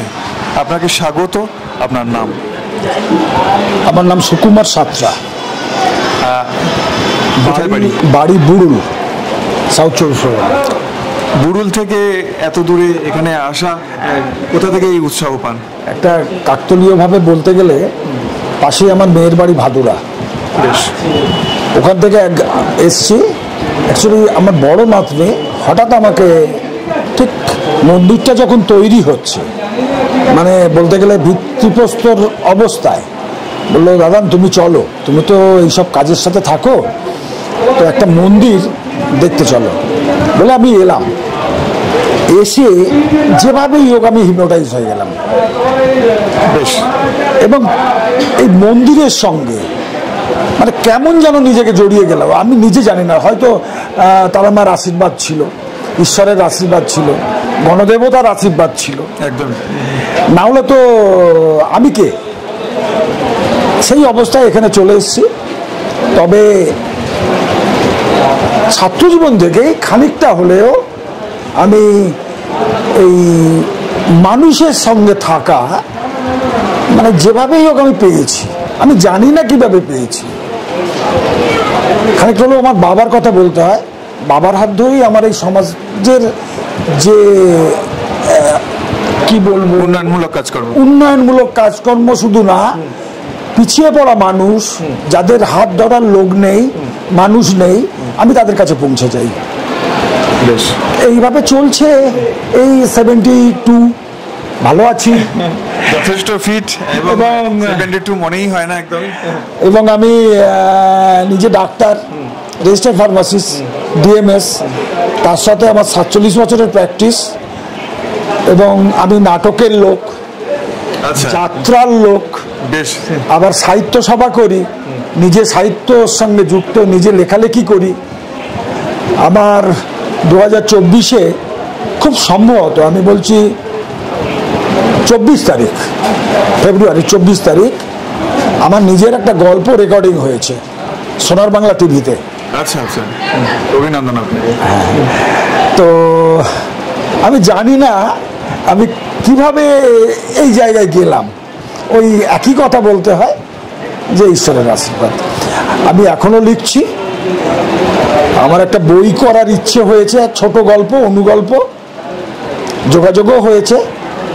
খুব ইচ্ছে আছে পুজোর পরে থেকে মোটামুটি এই বই মেলায় উদ্বোধন করব কলকাতায়, এটা টার্গেট আছে, দেখা যাক। মায়ের আশীর্বাদ থাকলে হয়তো হবে, অবশ্যই হবে, কেন হবে না। কারণ লেখা কমপ্লিট করেছি, আমি সমস্ত লেখাই কমপ্লিট করেছি। আমি খুব প্রতিবাদী কণ্ঠ, সবচেয়ে বড় কথা আমি ভীষণ প্রতিবাদী, অন্যায়ের বিরুদ্ধে আমি সবসময়, আর আমি সত্যের জন্য লড়াই করি। আমাদের চ্যানেলে এই জ্যোতিষ্ক বলা যেতে পারে বিভিন্ন দিকের প্রতিভা সম্পন্ন এই মানুষটি, তাকে নিয়ে আমাদের আলাদা করে একদিন বিশেষ স্পেশাল এপিসোড একটা করার ইচ্ছা রইল। এবং সেই সাথে আপনাকে আপনার যে চিকিৎসক জীবনের যে সুবর্ণ জয়ন্তী বর্ষ, তার জন্য আগাম শুভেচ্ছা জানাচ্ছি, এখনো যদিও বছর 3 বাকি আছে। হ্যাঁ, এবং সেই সাথে আপনার সাহিত্য নিয়ে পথ চলা, সেবামূলক কাজে, সমাজ সেবামূলক কাজে আপনার কর্মকাণ্ড, এবং সেই সাথে সাংস্কৃতিক অঙ্গনে যাত্রা, থিয়েটার এবং সাহিত্য সেবা, সব কিছু নিয়ে আপনি উজ্জ্বল থাকুন। এবং সর্বোপরি যে বলার বিষয়, যেটা কোনো মানুষের তো বয়সটা একটা সংখ্যা মাত্র, আসল ব্যাপারটা হচ্ছে তার কার্যকারিতা। তো সেই জায়গায় দাঁড়িয়ে কিন্তু এই মানুষটি চিরকাল আমাদের এইভাবেই সতেজ থাকুন, চিরসবুজ থাকুন, এই প্রার্থনা জানাই। এবং দূরের যে গ্রামের যেসব মানুষজন আছে, আপনি যেরকম গুরুল থেকে এসেছেন, সেইভাবে আপনার পার্শ্ববর্তী যেসব অঞ্চল আছে, সেই সব মানুষদের এই মন্দির সম্পর্কে কি বলবেন? সবচেয়ে বড় কথা, আজকেই এখানে একদম আমার গ্রাম থেকে, যাকে আমি কোনোদিন বলিনি, তারা এসেছে। তো তারা শুনেছিল, আমাকে দেখা হতে বলল যে আমি শুনেছিলাম তুমি এখানে আসো, কিন্তু আজকে আমরা এলাম, মানে তোমার কথা থেকেই এসছি এখানে। আমি বলি আশেপাশের সমস্ত মানুষ আসুন, সমস্ত মানুষ সেবার সঙ্গে থাকুন। আমার কথা একটাই, যে মানুষের জন্য কিছু করুন, কারণ মানুষ বড় অসহায় একেবারেই। এবং এই অসহায়ত্ব দূর করার বা তার মনের একটা মানসিক ক্ষততে প্রলেপ লাগানোর একটা জায়গা কিন্তু করে চলেছে নিরবিচ্ছিন্নভাবে বিগত 5 বছর ধরে এই তারাধাম, মানিকা তারাধাম। তার উত্তরোত্তর শ্রীবৃদ্ধি হোক। আপনি ভালো থাকুন, সুস্থ থাকুন, এই প্রার্থনা জানিয়ে আপনারাও ভালো থাকুন, সুস্থ থাকুন এবং সমাজের কাজ করুন, সমাজের জন্য একদম ভালো। মন্দির কমিটির সভাপতি হিসেবে আপনার কাজের অভিজ্ঞতা কেমন?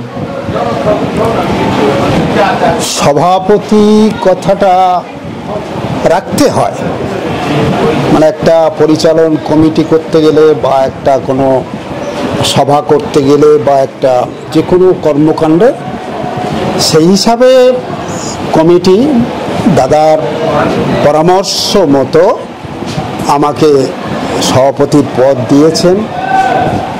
আমি কতটুকু পালন করতে পারছি বলতে পারবো না, কারণ সেই যোগ্য আমার নেই, ক্ষুদ্র আমি। তবু চেষ্টা করি যে এই সম্মানটা বজায় রাখার এবং দায়িত্ব পালন করার। এর জন্য আমি গর্বিত এবং খুবই আনন্দিত, কারণ আমি থাকতে পেরে শুধুমাত্র ওনার সঙ্গ, এই শেষ কথা, আর মায়ের কাছে আসতে পারি, এটাই।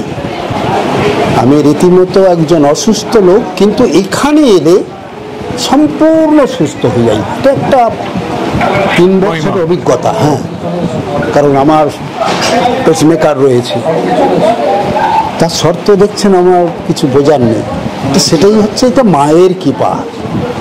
আর এই মানুষটা মানে অধিনায়কের যে কর্মকাণ্ড, সেটাই ওনার কাছ থেকে পেয়েছি। অধিনায়ক টিমে, হ্যাঁ, সেটাই পেয়েছি। আজ 5 বছর আমি সঙ্গে আছি এবং ধীরে ধীরে আজকের যেখানে পৌঁছেছে, মানে আপনাদেরও প্রচারের যে পরিধি আমরা পেয়েছি এই পর্যন্ত, আর যারা আছেন আমাদের সঙ্গে তাদের পূর্ণ সহযোগিতা, সাহায্য এবং উপস্থিতি এটা নিয়মিত হয়েছে। মোটামুটি এই টিমের যে কর্মকাণ্ড, কতজনের টোটাল টিমটা যারা অ্যাক্টিভ মেম্বার? আমাদের তো সদস্য আর অ্যাক্টিভ মেম্বার করে প্রায় 250-র উপরে হয়ে যাবে, কারণ সদস্য আছে। এবং তার মধ্যে আমাদের যে পরিচালন কমিটি, সেটা আছে আমাদের প্রায় 21 জনের মতো। এই মিলিয়ে আমাদের প্রায় 250-300 মানে ভক্ত সঙ্গে রয়েছে, যারা এখনো পর্যন্ত সদস্য হননি এবং তারা রয়েছেন, হবেন বলে, মানে সঙ্গে রয়েছেন, মানে হবেন, মায়ের এটা কৃপা। তাহলে আমাদের পরিচালন কমিটি রয়েছে প্রায়, ওই দাদা বই দেখে বলছে, না হলেও 21 জন আমাদের অ্যাক্টিভ মেম্বার আছে এবং সদস্য আছে 200 জন, এবং টোটাল সঙ্গে রয়েছে প্রায় 300। একেবারে সেই আমার মাথা নত করে দাও তোমার চরণ ধুলার পরে, তা আমরা হচ্ছে ভক্তদের চরণ ধুলার প্রার্থী।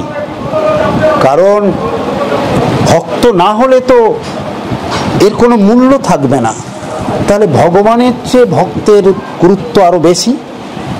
তা সেই হিসাবে ভক্তের যে সমাগম, ভক্তের যে আগ্রহ এবং তাদের যে অনেকটা সময় এখানে দিয়ে তারা যেভাবে আমাদের বলবো না, এটা সবাইয়ের, এই আমাদের বলাটা আমার ভুল, এটা সবাইয়ের, এই তারাধাম প্রগতি সেবাশ্রম সবাইয়ের চেষ্টায়, সবাইয়ের উপস্থিতিতে, সবাইয়ের আনন্দের হাট এই ভক্ত সমাগম। আপনারা প্রত্যক্ষ করেছেন যে প্রচুর ভক্ত, হাজার হাজার ভক্ত আসেন এবং এটা নিয়মিত হন। প্রতি মাসে অমাবস্যা তিথিতে আমাদের এইভাবে একটা করে অনুষ্ঠান হয় প্রতি মাসে, এবং বাৎসরিক অনুষ্ঠান হয় আপনারা জানেন যে আমাদের ফেব্রুয়ারিতে, সেটা 8-10 দিনের বিশাল।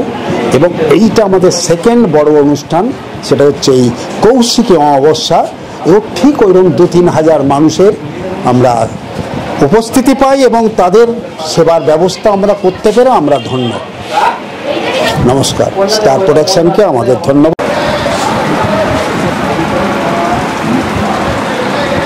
একটা কথা সম্পর্কে আমরা সম্মুখভাবে অবহিত আছি, সেটা হচ্ছে যে আমাদের চিন্তা ভাবনা যেরকম, আমাদের সিদ্ধিও সেই রকম হবে। তো একইভাবে বলতে গেলে একটি পরিচালন সমিতি বা একটি কমিটি, সেই কমিটির গঠন যেটা আছে সেটা দেখলে বোঝা যায় যে তারা কতটা সুদূরপ্রসারী চিন্তা ভাবনা করছে। তো এই কমিটির মধ্যে আমরা যেখানে যেখানে দেখতে পাই যে বিভিন্ন এজ গ্রুপের মানুষদের নিয়ে তৈরি হচ্ছে সেই কমিটিটা, বুঝতে হবে যে সেইখানে কিন্তু তারা ভবিষ্যৎ দিনের কথা, আগামী দিনের কথা চিন্তা করে তারা সেই কমিটিটা তৈরি করেছেন। তো সেইভাবেই একজন একেবারেই অত্যন্ত ইয়াং চ্যাপ তাকে পেয়ে গেছি আমাদের মধ্যে, এবং আগামী দিনে হয়তো মন্দিরের যে হাল এই মানুষগুলির হাতেই অর্পণ করা হবে। তো সেইভাবেই আপনাকে স্বাগত জানাই স্টার প্রোডাকশনে আগামী দিনের এই তারাধামের নক্ষত্র। আপনার নাম? আমার নাম জয়দীপ ঘরামি। আমি এই মানিকা প্রগতি সেবাশ্রমের সহসভাপতি। শুরু থেকেই মানে যখন থেকেই একটা ইট গাঁথা শুরু হয়েছে, এই জমি ধীরে ধীরে কিনে বাড়ানো হয়েছে প্রগতি সেবাশ্রমের নামে, তখন থেকেই আমি এখানে যুক্ত। তো যুক্ত হওয়ার একটা বড় কারণ হচ্ছে এখানে যে মূল কাণ্ডারি মাননীয় উত্তম কুমার বৈদ্য মহাশয়, তার ওই বয়সের সাথে সাথে তিনি MSW পাস করেছেন এবং তার সঙ্গে আমিও MSW পাস করেছি। এই সূত্রে তার আমার সঙ্গে সম্পর্ক শুরু এবং সেই সম্পর্ক থেকে আজকের এই প্রগতি সেবাশ্রমের একজন ক্ষুদ্র মেম্বার হিসেবে, সদস্য হিসেবে আছি এবং আগামী দিনেও যেভাবে এখানে প্রত্যেকটা বড় বড় পুজো বা অন্যান্য কিছু কর্মকাণ্ডের সঙ্গে জড়িত ছিলাম, আছি এবং অঙ্গীকারবদ্ধ যে থাকব। তো এখানে আমার মনে আছে আমরা যখন প্রথম এখানে উদ্বোধন করি, সে বছর জাস্ট শুরুতেই যে ধরনের ক্রেজ, মানুষের মধ্যে আকাঙ্ক্ষা, উদ্দীপনা, এই সমস্ত এলাকার মানুষ যেভাবে এখানে এসে ভরিয়ে দিয়েছিল, দিনকে দিন তার থেকে প্রচুর পরিমাণে লোকজনের সমাগম ধীরে ধীরে বাড়ছে। বিভিন্ন রকম কর্মকাণ্ডের সঙ্গে এই মানিকা তারাধাম যুক্ত হচ্ছে এবং আগামী দিনে অনেক কর্মসংস্থানও এখানে হবে। তার সাথে সাথে মানুষ সেবা ধর্ম হিসেবে এখানে তার সুখ, শান্তি, সমৃদ্ধি যাই বলুন সে এখান থেকে পাবে। তো আমরা এখানের সঙ্গে যুক্ত হতে পেরে নিজেকে খুব ধন্য মনে করছি। আগামী দিনে যাতে এই সেবাশ্রম এই এলাকার আরও মানুষের কাছের হতে পারে, মানুষের শান্তির হতে পারে, সমস্ত মানুষকে, এলাকার সমস্ত গুণীজনকে আহ্বান করব যে তারা যেন আমাদেরকে এইভাবে আগামী দিনে সহযোগিতা করে এবং আগামী দিনে আমাদের সঙ্গে এইভাবে যুক্ত থাকতে পারে। অ্যাকচুয়ালি বলতে গেলে ভারতে যা যা মুভমেন্ট এসছে, সেই মুভমেন্টগুলোর পেছনে কিন্তু ধর্মের একটা ভূমিকা আমাদের দেশে দেখতে পাই এবং ধর্ম হলো সেই জিনিস যা মানুষকে ধারণ করে রাখে এবং মন্ত্র হচ্ছে মনের ত্রাণ। তো এই দুটোর যুগপৎ সমাবেশ আমাদের মানুষের জন্য কাজ করার ক্ষেত্রে আমাদেরকে এগিয়ে নিতে সাহায্য করে, উদ্বুদ্ধ করে। তো সমাজসেবার একজন ছাত্র হিসেবে ধর্মকে কতটা প্রাসঙ্গিক বলে মনে করেন আমাদের এই দেশে? ঠিকই কোশ্চেন্স পেলাম একটা। বেশ, এখন যা পট পরিবর্তন চলছে সেই পরিস্থিতিতে আমার অ্যান্সারটা আমি ঠিক নিজের মতো করেই দিচ্ছি। একটা জিনিস বলি যে প্রত্যেক মানুষ যখন জন্মগ্রহণ করে প্রত্যেকে একটা ধর্ম নিয়েই জন্মায়। তো সেখানে ভেদাভেদের কোনো জায়গা নেই। আমরা হিন্দু, মুসলিম, খ্রিস্টান, পারসিক, শিখ সবাই এখানে জন্মগ্রহণ করছে। আমার মনে হয় এখানে ধর্ম নিয়ে বেশি ভেদাভেদ না করে মানুষ একে অপরের সাথে হাতে হাত মিলিয়ে, কাঁধে কাঁধ মিলিয়ে আগামী দিনে আমরা কিভাবে নিজের গ্রামকে এগিয়ে নিয়ে যেতে পারি, নিজের এলাকাকে এগিয়ে নিয়ে যেতে পারি, নিজের শহরকে এগিয়ে নিয়ে যেতে পারি, সর্বোপরি নিজের দেশকে সমস্ত পৃথিবীর মধ্যে সর্বশৃঙ্খে আমরা পৌঁছাতে পারি, সেটাই মানুষের লক্ষ্য হওয়া উচিত। এবং সবচেয়ে বড় ধর্ম হচ্ছে আমরা প্রত্যেকেই মানুষ। এই বলে আমি ধর্মের ভেদাভেদকে মানি না এবং আমরা চাই যে আমরা প্রত্যেকেই সবাই যেন একই ধর্মের মধ্যে বেঁচে থাকি, সেটা হচ্ছে আমরা সবাই মানুষ। ব্যাস এটাই আমি ধর্ম নিয়ে বলবো। এবং আরেকটা কথা আপনার মধ্যে পেলাম, সেটা হচ্ছে দেশের কথা। আপনি দেশের কথা বললেন যে আমাদের দেশের প্রতি শুভকামনা জানালেন যে যাতে সর্বোচ্চ শৃঙ্গে তারা উঠতে পারে আমাদের দেশ। ধর্মের সাথে কোথাও একটা এই যে মহতী যে শুভ দিন কৌশিক অমাবস্যা, সেখানে মায়ের কাছে বোধহয় আপনার এই বার্তাটাও থাকবে, আমাদের সকলের সেই বার্তা থাকবে যে আমাদের দেশ একদিন জগৎ সবার শ্রেষ্ঠ আসন লাভে। পুণ্যার্থীদের জন্য আপনার বিশেষ কিছু বার্তা সহসভাপতি হিসেবে? পুণ্যার্থীদের জন্য মায়ের কাছে চাইব যে সবাইকে শান্তি দিন, সবাইয়ের মনস্কামনা পূরণ করুন এবং প্রত্যেকের মধ্যে ভেদাভেদ কমিয়ে একে অপরের কাছাকাছি আসার জন্য আপনিই তাদেরকে জায়গা করে দেন। সবাইকে ধন্যবাদ। স্টার প্রোডাকশনের এজ এ স্টাফ আপনাদেরকেও অশেষ ধন্যবাদ এই প্রগতি সেবাশ্রমের পক্ষ থেকে। নমস্কার। সকাল থেকে এত লোক সমাগম, এত অসংখ্য পুণ্যার্থীর দল, অথচ আপনার ফেসের মধ্যে যে রিফ্লেকশনটা পাচ্ছি এখনো কিন্তু আবার শুরু থেকে শুরু করতে পারেন। কোথা থেকে আসে এই এনার্জি? আসলে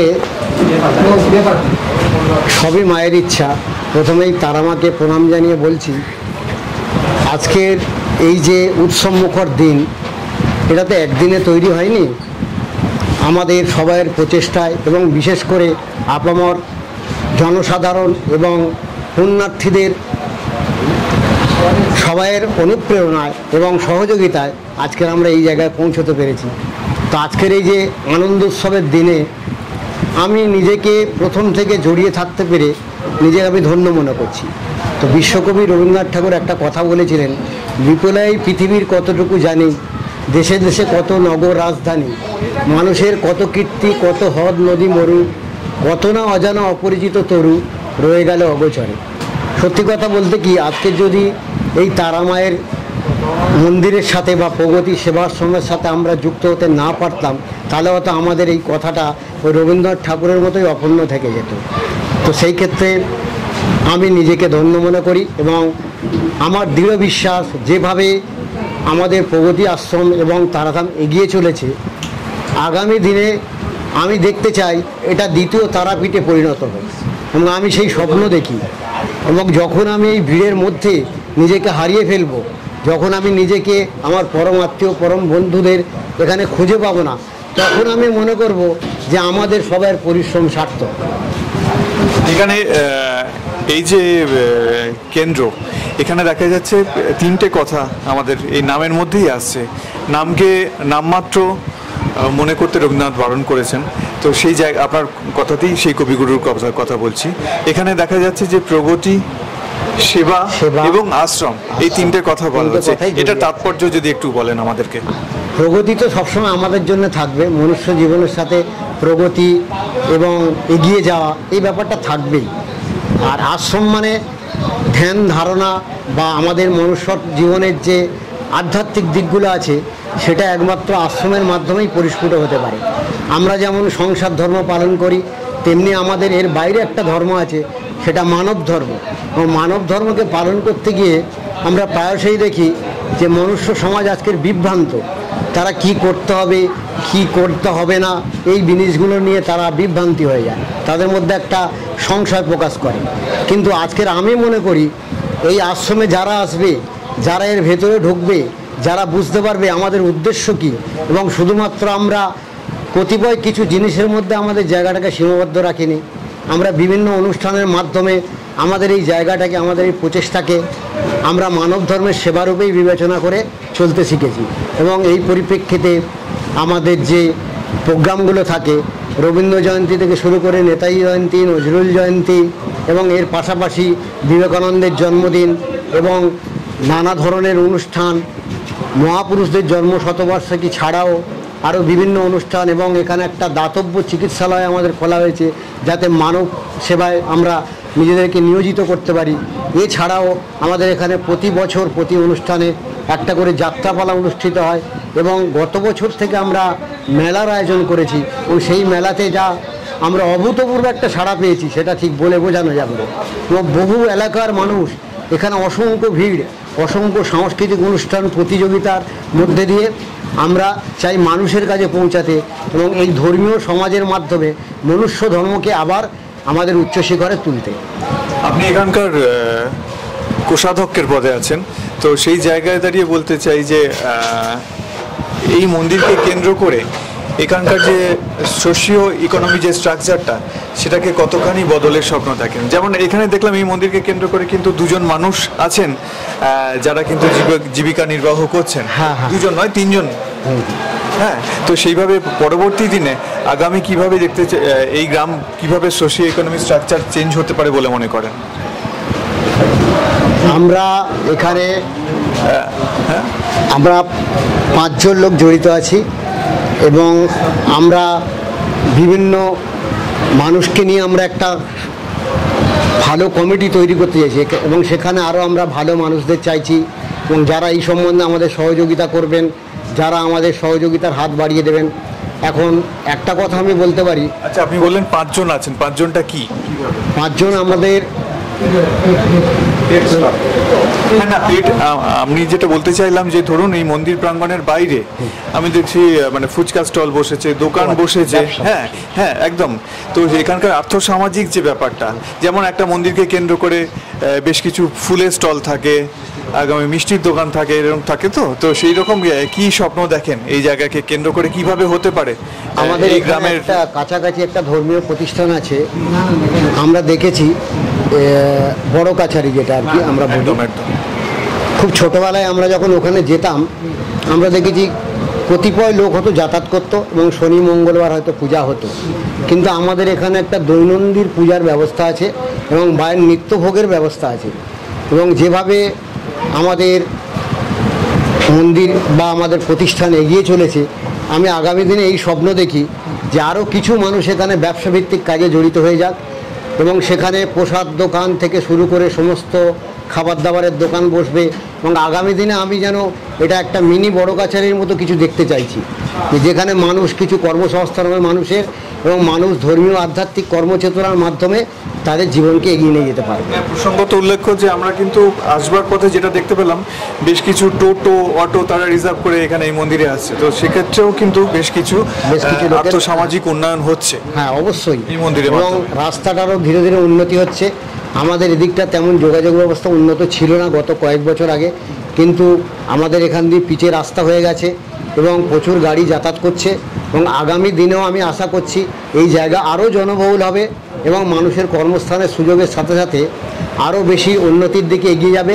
এছাড়া আমাদের এখানে আশ্রমের মধ্যে একটা কৃষি ব্যাপারে একটা কৃষি সংস্থা রয়েছে, যেখানে আমরা কৃষি বিষয়ক গবেষণা চালাচ্ছি এবং আগামী দিনে যাতে এই কৃষি ব্যবস্থাটা আরও উন্নত হয় তার চেষ্টাও চলেছে।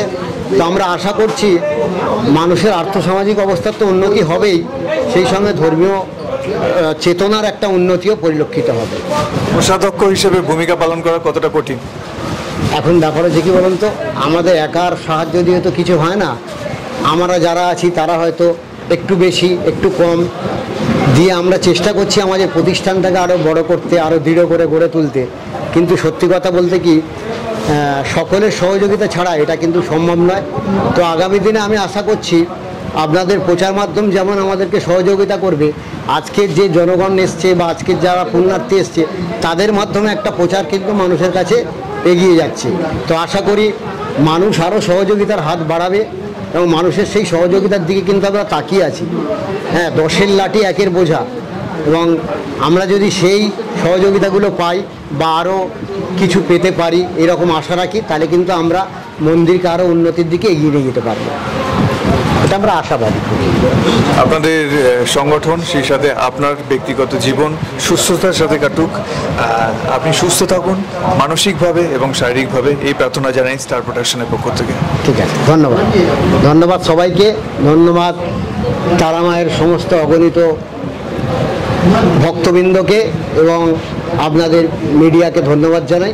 আপনারাও সুস্থ থাকবেন, ভালো থাকবেন এবং সকলের মঙ্গল কামনা করবেন। আমি স্টার প্রোডাকশনকে অভিনন্দন জানাই আমাদের এই অনুষ্ঠানকে সম্প্রচারিত করার কাজে তাদের এই সহযোগিতা করার জন্য। অফিসের অনুষ্ঠান যখন আমরা শুরু করেছিলাম তারাধামের, সেখানে আমরা একেবারেই শুরুতে বলেছিলাম নিউক্লিয়াসের কথা। তো নিউক্লিয়াসদের মধ্যে আবার যিনি মধ্যগণী, আমার পাশে এই মুহূর্তে বসে আছেন মাননীয় উত্তম কুমার বৈদ্য, যার দীর্ঘ নিরলস প্রচেষ্টায় এবং অক্লান্ত পরিশ্রমের ফসল হিসেবে আমরা আজকে এই মানিকার তারাধামকে দেখতে পাই। যে তারাধামের বয়স হয়তো মাত্র 5 বছর অতিক্রম করেছেন, কিন্তু এই অল্প কদিনের মধ্যে যে সুনাম তারাধাম পেয়েছে আমাদের এই জেলার বুকে, তা এক কথায় অনস্বীকার্য। এবং সেই সাথে বলার বিষয় যেটা, যে অসংখ্য প্রতিষ্ঠান, মাননীয় আপনি যেহেতু একজন সমাজসেবার ছাত্র, সেই হিসেবে বলতে ইচ্ছা করছে এই মুহূর্তে যে তুষার কাঞ্জিলাল থেকে শুরু করে অসংখ্য মানুষ আমাদের এই জেলাতে আছেন যারা সমাজসেবামূলক কাজ করেছেন। সেই জায়গায় দাঁড়িয়ে কিন্তু উল্লন থেকে শুরু করে আরও বিভিন্ন প্রতিষ্ঠান আছেন যারা কিন্তু বহুদিন ধরে কাজ করছেন। সেখানে মাত্র 5 বছরের এই প্রতিষ্ঠানটি এত সাড়া ফেললো কিভাবে? কোন ম্যাজিকের দ্বারা এটা সম্ভব হলো?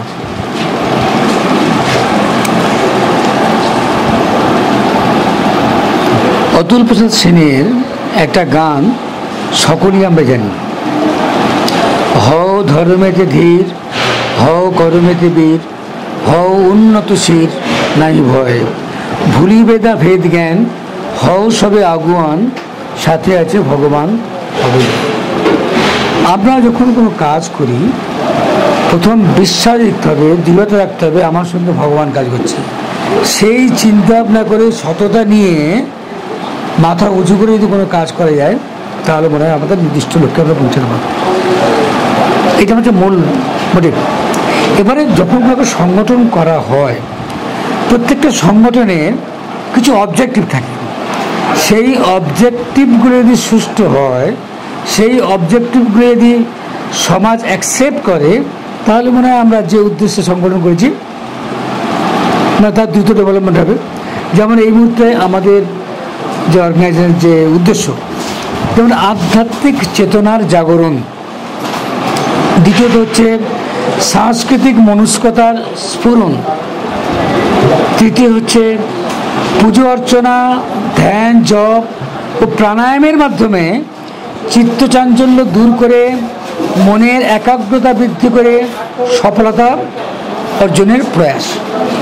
4 নম্বর হচ্ছে ধর্মীয় ভাবের উন্মেষ। 5 নম্বর ধর্ম হলো অনুরাগ, ধর্ম হলো হৃদয়ের পবিত্র অকপট বন্ধন, ধর্ম হলো আত্মার সঙ্গে আত্মার বন্ধন। এছাড়া আমরা বিভিন্ন লোকহিতকর এবং সামাজিক কাজকর্ম করে আসছি। সমাজের সকল স্তরের মানুষের মধ্যে মানবিক উন্মেষে এক সুদৃঢ় সামাজিক বন্ধন স্থাপনের আমরা প্রচেষ্টা করছি। সর্বোপরি আমাদের হচ্ছে যে প্রগতিশীল চিন্তা ভাবনার জাগরণ, এগুলো হচ্ছে আমাদের অবজেক্টিভ। আমার মনে হয় আমাদের সুষ্ঠু অবজেক্টিভ থাকার জন্য আর তার সাথে সাথে কিছু আমাদের আগ্রহী যুবক যুবতীরা এগিয়ে এসছে এইটা অবলম্বন করে, যার জন্য সফল হচ্ছে আমাদের দ্রুত ডেভেলপমেন্ট। ধর্মের সাথে সমাজসেবা, এই যে দুটোর যে মেলবন্ধন, এবং সেই সাথে আপনি সাংস্কৃতিক যে একটা উন্নয়ন এলাকার, সেই বিষয়ে বিশেষ উদ্যোগী হয়েছেন, আপনার টিম উদ্যোগী হয়েছে। এই ত্রিমুখী যে ধারা, এই কর্মকাণ্ডটা সামলান কিভাবে? প্রশ্ন হচ্ছে ধর্ম নিয়ে যে আলোচনাটা হয় একটা ভুল ধারণা। ধর্ম মানে লোকে মনে করে যে হিন্দু ধর্ম, মুসলিম ধর্ম, খ্রিস্টান ধর্ম। না, ধর্ম হলো প্রথম হচ্ছে মানবিক ধর্ম, মানবিকতার ধর্ম। আমরা সেই ধর্ম নিয়ে করি। এখানে ওই সাম্প্রদায়িক ব্যাপারটা আসছে না, যে মানবিক ধর্ম, আমি মানুষ, এটা আমাদের মেন ধর্ম। সেই ধর্মে আমাদের কিছু দায়িত্ব কর্তব্য থাকে। দায়িত্ব কর্তব্য যেমন সমাজের প্রতি থাকে, নিজের প্রতি থাকে, অন্যের প্রতি থাকে, তারপরে সম্ভব। আর আমাদের এখানে যে ধর্মটা নিয়ে আপনি মিন করতে চাইছেন, সেই ধর্ম নিয়ে আমরা এখানে কোনো আলোচনা করি না, বরং সেই ধর্মগুলো সকলের প্রতি আমাদের শ্রদ্ধা জানাই। না, আমার কোনো মিনের কোনো বিষয় নেই, মানে আপনারা ধর্মকে কিভাবে দেখছেন। এবং সব থেকে বড় ব্যাপার হচ্ছে যে একটা দিক, ধর্মর দিক বা সাংস্কৃতিক দিক অথবা সেবামূলক দিক, তিনটেরই এত ভাস্ট কর্মকাণ্ড, যার একটা নিয়ে সামলানোটাই বিশাল কঠিন ব্যাপার। সেখানে আপনারা ত্রিমুখী ধারাতে নিরবিচ্ছিন্নভাবে কাজ করে চলেছেন। এই যে ডিসিপ্লিনটা, এটা কোথা থেকে পাচ্ছেন? এটা আমার ধারণা যে একটা সমাজ গঠন করতে, যেমন ধরুন একটা টেবিল, একটা টেবিলে 4টে পায়া থাকে, একদম, বা কখনো 3 পায়ের একটা রাখা যায়। হ্যাঁ, সেরকম এটা 3টে পায়া, এই একটা ছাড়া একটা চলতে পারে না। এই মেলবন্ধন না ঘটালে প্রকৃতপক্ষে সমাজ বা এই যে সামাজিক মানে প্রতিষ্ঠান, এর ডেভেলপমেন্ট হতে পারে না। অসাধারণ ভাবনা। সংস্কৃতি, সমাজসেবা এবং ধর্ম, এবং বারে বারেই ওনাদের কথাতে যেটা প্রতিফলিত হচ্ছে, মানবিক ধর্মের ওপর ওনারা জোর দিচ্ছেন। এবং যা কর্মকাণ্ডগুলো, সেগুলোই কিন্তু রিফ্লেক্টেড হচ্ছে এই যে ধর্ম, মানবিক ধর্ম, তার প্রতি ওনারা কতখানি বিশ্বস্ত। এইভাবে ওনারা কাজ করে চলেছেন। এবং ব্যাপারটা হচ্ছে যে শিশু, একটি 5 বছরের শিশু, সংগঠন হিসেবে আমি বলবো যে এর বয়স যেটা, সেটা কিন্তু একেবারেই শিশু বলতে গেলে, কিন্তু এই শিশু বয়সে এই কাজটা করছে কিন্তু একেবারেই যুবকের মতো এবং দুরন্ত গতিতে এগিয়ে চলেছে। এবং সাধারণ মানুষ যেখানে দেখা যাচ্ছে যে অন্যান্য বিভিন্ন সংগঠন যারা রাতারাতি গজায় বা কখনো কখনো খাতায় কলমে থাকে, সেখানে সাধারণ মানুষের এত উৎসাহ, এই উদ্দীপনা, এই অর্গানাইজেশনটাকে কেন্দ্র করে এটাকে আপনি কেমনভাবে দেখেন? আপনার কমিটির বাইরে যারা আছে, একটা কথা বলি আমি, যেটা জানা দরকার, প্রতিষ্ঠানের বয়স 5 বছর, কিন্তু এই মুহূর্তে আমার বয়স 67, ঠিক আছে? তার মানে আমার বয়সের সঙ্গে সঙ্গে একটা অভিজ্ঞতার দাম আছে। সেই সঙ্গে সঙ্গে আমি ব্যক্তিগতভাবে আমি একটা কর্পোরেট হাউসে ছিলাম, কর্পোরেট হাউসে আমি ম্যানেজারের র্যাঙ্কে ছিলাম, তার একটা অভিজ্ঞতা আছে। আমি ছাত্রাবস্থায় এনজিও তৈরি করেছিলাম, এনজিওর এখনও এনজিওটা আছে, চলছে বেশ বেশ, হ্যাঁ, তারও একটা অভিজ্ঞতা আছে। মানে আমার মনে হয় নিজের ব্যাপারটা বলাটাই খুব বাজে ব্যাপার লাগে, তবু একটা ভাস্ট নলেজ আছে, ভাস্ট অভিজ্ঞতা আছে, সেই অভিজ্ঞতাটা এদের কাজে লাগছে এখানটায়। হ্যাঁ, আমি তো দেখলাম আপনার কমিটিতে মানে দুজন আছেন, মানে আপনি আছেন এবং সেই সাথে আপনাদের ভাইস প্রেসিডেন্ট আছেন, তারা মানে একেবারেই এই বিষয় নিয়ে পড়াশোনাটা করেছেন। না, দুজন না, আমরা 4 জন আছি। 4 জন আছেন, আচ্ছা আচ্ছা। আমার এক ভাই বলছিলেন যেটা, এখানে আমরা দেখলাম যে ওই যে বলছিলাম না যে একটা দিয়ে দেখলে হবে না, দেখলাম যে আমাদের এরিয়াটা কৃষি প্রধান এরিয়া। এই কৃষি প্রধান এরিয়া যদি আমরা চাষের ডেভেলপমেন্ট না করি, এখন তো ম্যাক্সিমাম লোক চাষি লোক, তাদের যদি সাপোর্ট না পাই, তারা এদেরকে না আসে কী করবে? আমার সাথে সাথে কৃষকদের সংগঠন তৈরি করেছে। আমাদের কৃষকদের সংগঠনে যখন সিইও যে ভদ্রমহিলা বসছিলেন, উনিও কিন্তু এমএসডব্লিউ। আচ্ছা, আমাদের one of the trustee member Subra Ray Baidya, তিনিও এমএসডব্লিউ, ঠিক আছে? মানে এমএসডব্লিউ আছে। সর্বোপরি এমএসডব্লিউ না হলেও বেশ কিছু ছেলে আছে যারা মানে সমস্ত স্বার্থের ঊর্ধ্বে রেখে এই সংগঠনটা ডেভেলপমেন্টের চিন্তাভাবনা করে, যার জন্য সম্ভব। আধ্যাত্মিক উত্তম বাবু এবং সেই সাথে সমাজকর্মী উত্তম বাবু, এই দুটো মানুষের যদি পারস্পরিক তুলনা করতে আপনাকে বলা হয়, আপনি কাকে এগিয়ে রাখবেন? অবশ্যই আধ্যাত্মিক, অবশ্যই আধ্যাত্মিক। আমি কেন বলছি, যেমন ধরুন আধ্যাত্মিক মানে অনেকের একটা ধারণা আছে ধর্মকর্ম করাটাই আধ্যাত্মিক। না, আমি মনে করি না ধর্মকর্ম করাটা আধ্যাত্মিক। যেমন ধরুন আমরা সকলেই জেনে এসেছি, জননী জন্মভূমিশ্চ স্বর্গাদপি গরিয়েছি, পিতা স্বর্গ পিতা ধর্ম পিতা হি পরম তপ, এই যে কথাগুলো এর মধ্যেই আধ্যাত্মিক আছে। মানে আমাদের যে সমাজ ব্যবস্থা, যা বা আমরা একটা কবিতা পড়তাম, সকালে উঠিয়ে আমি মনে মনে বলি সারাদিন আমি যেন ভালো হয়ে চলি, এর মধ্যেও আধ্যাত্মিক আছে। মানে আমি বলছি কি, অনেকে একটা ধারণা আছে, ভুল ধারণা, যে আধ্যাত্মিকতা মানে পুজো পার্বণ এই নিয়ে আধ্যাত্মিকতা। না, আমরা সমাজের মঙ্গলের জন্য যে কাজটা করায়, দ্যাট ইজ আধ্যাত্মিকতা। অপূর্ব, যত শুনছি তত আপ্লুত হয়ে যাচ্ছি।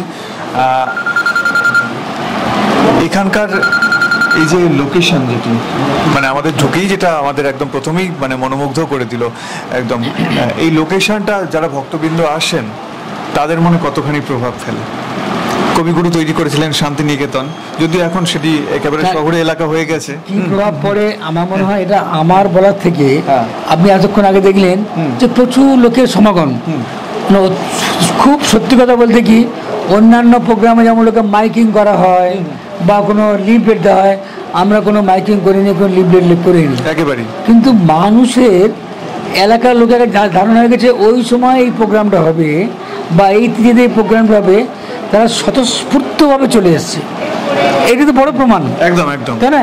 এই যে স্বতঃস্ফূর্তভাবে এসছে বা এত লোকের সমাগম, কোনো বিশৃঙ্খলা হয়নি, সকলে সুষ্ঠুভাবে পুজোয় অংশগ্রহণ করেছে, যেটুকু প্রসাদ দিয়েছি নিয়ে গেছে। বাড়িতে বাড়ি শুনলাম কম পড়ে গেছে, কেউ কোনো কাজ করেনি, শুধু খালি অ্যানাউন্স করে দেওয়া হলো ওয়েট করুন পরে পাবেন। এই যে মানে চিন্তা ভাবনার উপর চলছে, যার জন্য সম্ভব। বেশ কিছু পুণ্যার্থীর সাথে কথা বললাম এবং কম বেশি সকলের কথাতে যেটা প্রতিফলিত হলো, প্রত্যেকে বলছেন যে এখানে এসে অত্যন্ত শান্তি পান এবং সেই শান্তি এবং ডিসিপ্লিনের যে ব্যাপারটা আপনার টোটাল টিমের মধ্যে আপনারা পেলাম। আপনার যে টিম মেম্বার, আপনি নিজেকে কতখানি ভাগ্যশালী মনে করেন টিমের সদস্যদের যাদেরকে পেয়েছেন? অবশ্যই ভাগ্যশালী মনে করি। কোনো একটা সংগঠন চালাতে গেলে সংগঠনের নেতৃত্বের প্রতি যদি টিম মেম্বারদের আনুগত্যতা না থাকে তাহলে কিন্তু সেই সংগঠন চলতে পারে না। আমি এতক্ষণ কথা শুনছিলাম যে একটা ব্যাপার তো ঠিক, তাদের আনুগত্যতা আছে।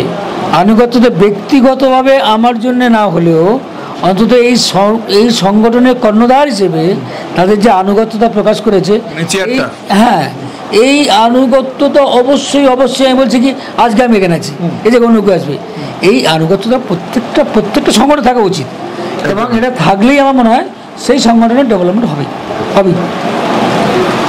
তারাপীঠের প্রভাব আপনার জীবনে কতখানি? মানে দারুণ প্রশ্ন করেছেন। তারাপীঠে আমি আমার জীবনে প্রথম গিয়েছিলাম 1978। তারাপীঠে গিয়েছিলাম আমি 1978-এ কোনো একটা বিশেষ পরীক্ষা দিতে গিয়ে আমরা 4 বন্ধুতে হঠাৎ বললাম চলো বোলপুরে কিনা আমি কী দেখবো, তখনও জানি না, মানে এইচএস পাস করার পরেই আর কি। তা বোলপুরে দেখলাম, গল্প জানলাম যে কাছাকাছি তারাপীঠ, চলো তো তারাপীঠ ঘুরে আসি। সেই সময় যখন আমরা স্টেশনে নেমেছিলাম গরুর গাড়ির ব্যবস্থা ছিল, অন্য কোনো গাড়ি ছিল না। আমরা ওই পথে কিন্তু হেঁটে হেঁটে তারাপীঠে গিয়েছিলাম। কোন সময় এটা, কত সাল? 1978। আচ্ছা, সেই সময় ওই 4 বন্ধু হেঁটে হেঁটে গেলাম, বালিয়াড়ি জায়গা, মানে আমার একটু ইন্টারাপ্ট করছি। স্টার প্রোডাকশনের দর্শক যারা আছেন আপনাদের উদ্দেশ্যে বলছি যে এই কারণেই কিন্তু স্টার প্রোডাকশন, আপনারা কিন্তু মানে ইতিহাসের সন্ধানে যারা থাকেন, ইতিহাসের সাথে যুক্ত হতে যারা ভালোবাসেন, আমরা কিন্তু সেই সব মানুষজনকেই আমাদের এখানে উপস্থাপিত করি যারা ইতিহাসের প্রতি দায়বদ্ধ এবং সেই সাথে সামাজিক যে উন্নয়ন তার প্রতিও দায়বদ্ধ। তো এই মানুষটির কাছ থেকে আমরা শুনছি 78-এর তারাপীঠের চিত্র।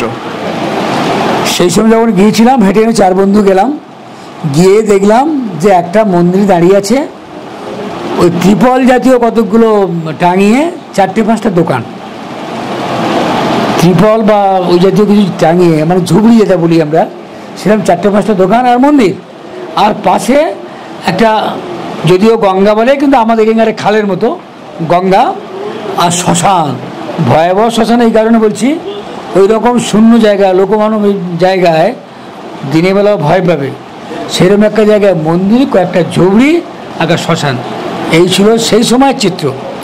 পরবর্তীকালে চাকরির সুবাদে আমি যখন বর্ধমানে ছিলাম তখনও কয়েকবার ঘুরে এসেছি। তারপরে যখন আমি রামপুরহাটে আমার পোস্টিং হলো চাকরির সুবাদে, 3 বছর ছিলাম। 3 বছর থাকায় যেহেতু ওটা ধর্মীয় প্রতিষ্ঠান বা মায়ের অশেষ কৃপা আছে, অনেকেরই মন টানে। আমাদের অর্গানাইজেশনের যারা বিশেষ বিশেষ ব্যক্তিবর্গ তারা যেতেন, যেহেতু আমি ওখানে ব্রাঞ্চ ইনচার্জ, আমার দায়িত্ব ছিল তাদেরকে অ্যাকম্প্যানি করা। সেই সুবাদে কিন্তু প্রায় প্রতি সপ্তাহে আমি রামপুরহাটে যেতাম। ওই তখন রামপুরহাটে যেতাম। আজকের আমাদের মন্দিরের যিনি প্রধান পুরোহিত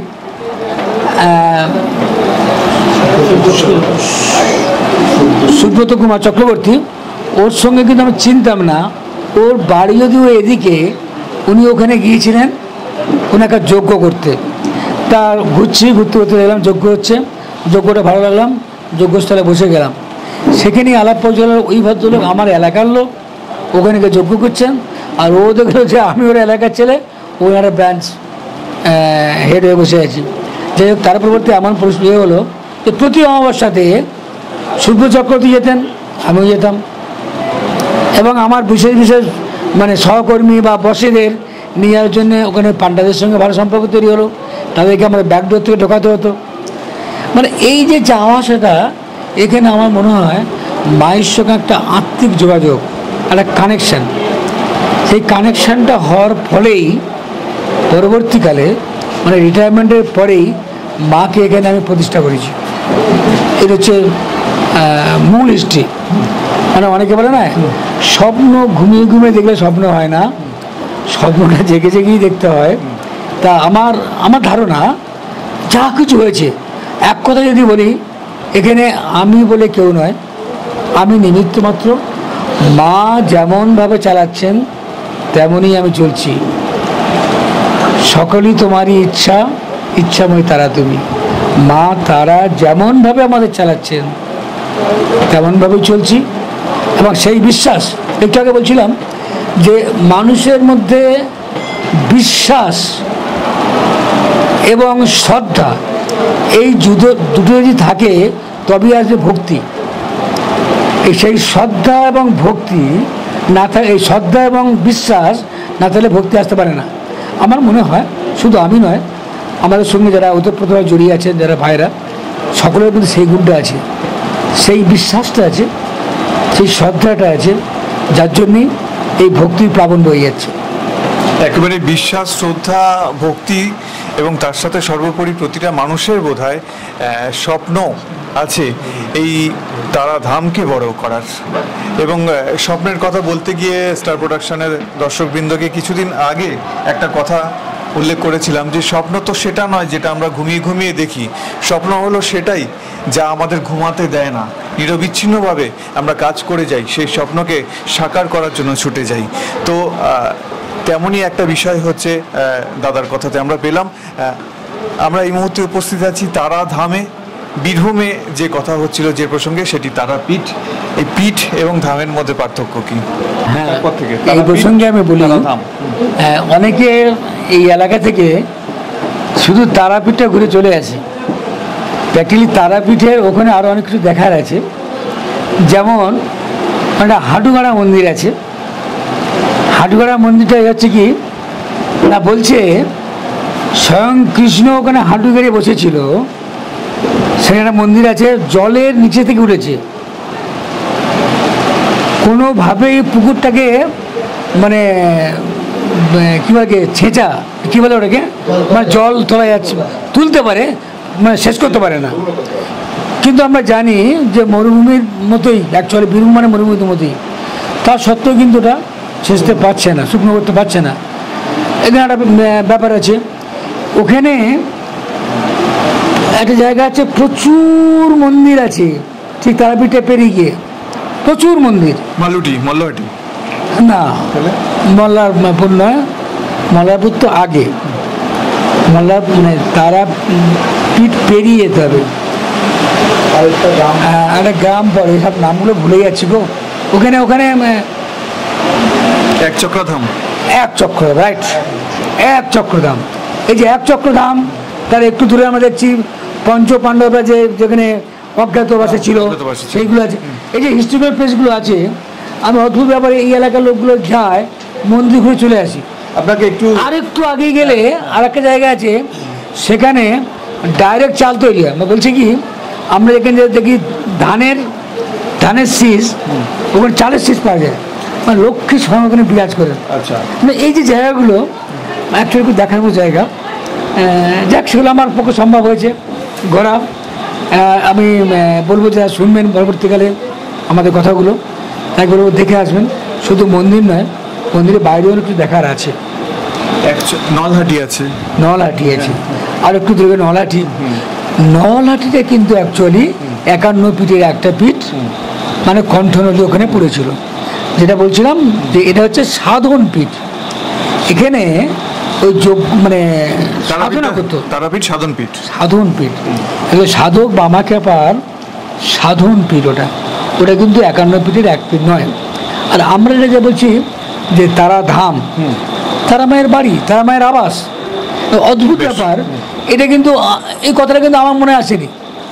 মানে ওই ভাই আছে, ভাদুয়া থেকে আসে, লোকজন আসে, ওরা জিজ্ঞেস করে কোথায় যাচ্ছ গো, তারা ধামে যাচ্ছি। এটা কিন্তু মানে প্রচলিতভাবে নামটা এসে গেছে। এটা কিন্তু আমার দেওয়া নাম নয়। লোকে আসে বিকেলে করে বেড়াতে, কোথায় যাচ্ছ গো, তারা ধামে যাচ্ছি। হাট করে মাথায় লেগে গেল, আরে দারুণ কথা বলছে, তারা ধাম হতে পারে। প্রথম যখন উদ্বোধন করি তখন কিন্তু আমরা তারাধাম নাম দিইনি।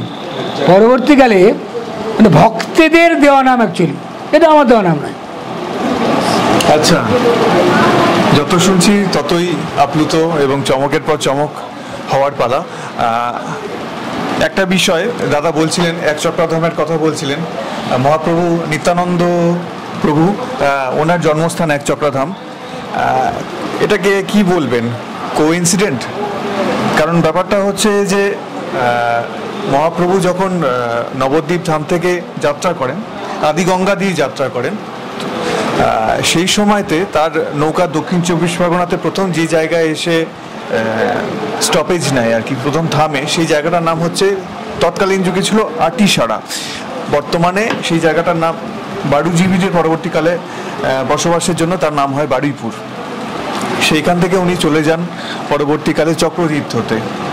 কিন্তু চক্রতীর্থর পরে আমরা যখন এটা নিয়ে একটা রিসার্চ করতে বসি, সেই সময় দেখতে পাই যে চক্রতীর্থের পরে আমরা হাওড়া জেলাতে পিছলদহ ওই জায়গাতে গিয়ে মহাপ্রভুকে দেখতে পাই। এর মাঝের যে জায়গাটি, এটা কিন্তু একেবারেই মিসিং লিঙ্ক, এবং সেই মিসিং লিঙ্ক খোঁজ করতে করতে আমরা কিন্তু বিভিন্ন জায়গায় জনশ্রুতি হিসেবে যেটা পাই যে মহাপ্রভুর যে যাত্রাপথ, সেটা কিন্তু ওই যে চক্রতীর্থ মথুরাপুরে, সেখান থেকে এসে সরিষা আশ্রম মোড় থেকে, আমরা বর্তমানে যেটাকে বলি রায়চক নূরপুর রোড, সেইখান দিয়ে উনি কিন্তু হাওড়া জেলাতে চলে যান। এবং তারই ফলশ্রুতি হিসেবে দুটি জায়গায় মহাপ্রভু থেমেছিলেন। একটা জায়গা হচ্ছে মাথুর। মানুষের মনে প্রশ্ন আসে না যে বৈষ্ণবের সাথে কিভাবে, বৈষ্ণব ধর্মের সাথে এই নামগুলো কিভাবে রিলেটেড, কিভাবে তৈরি হলো।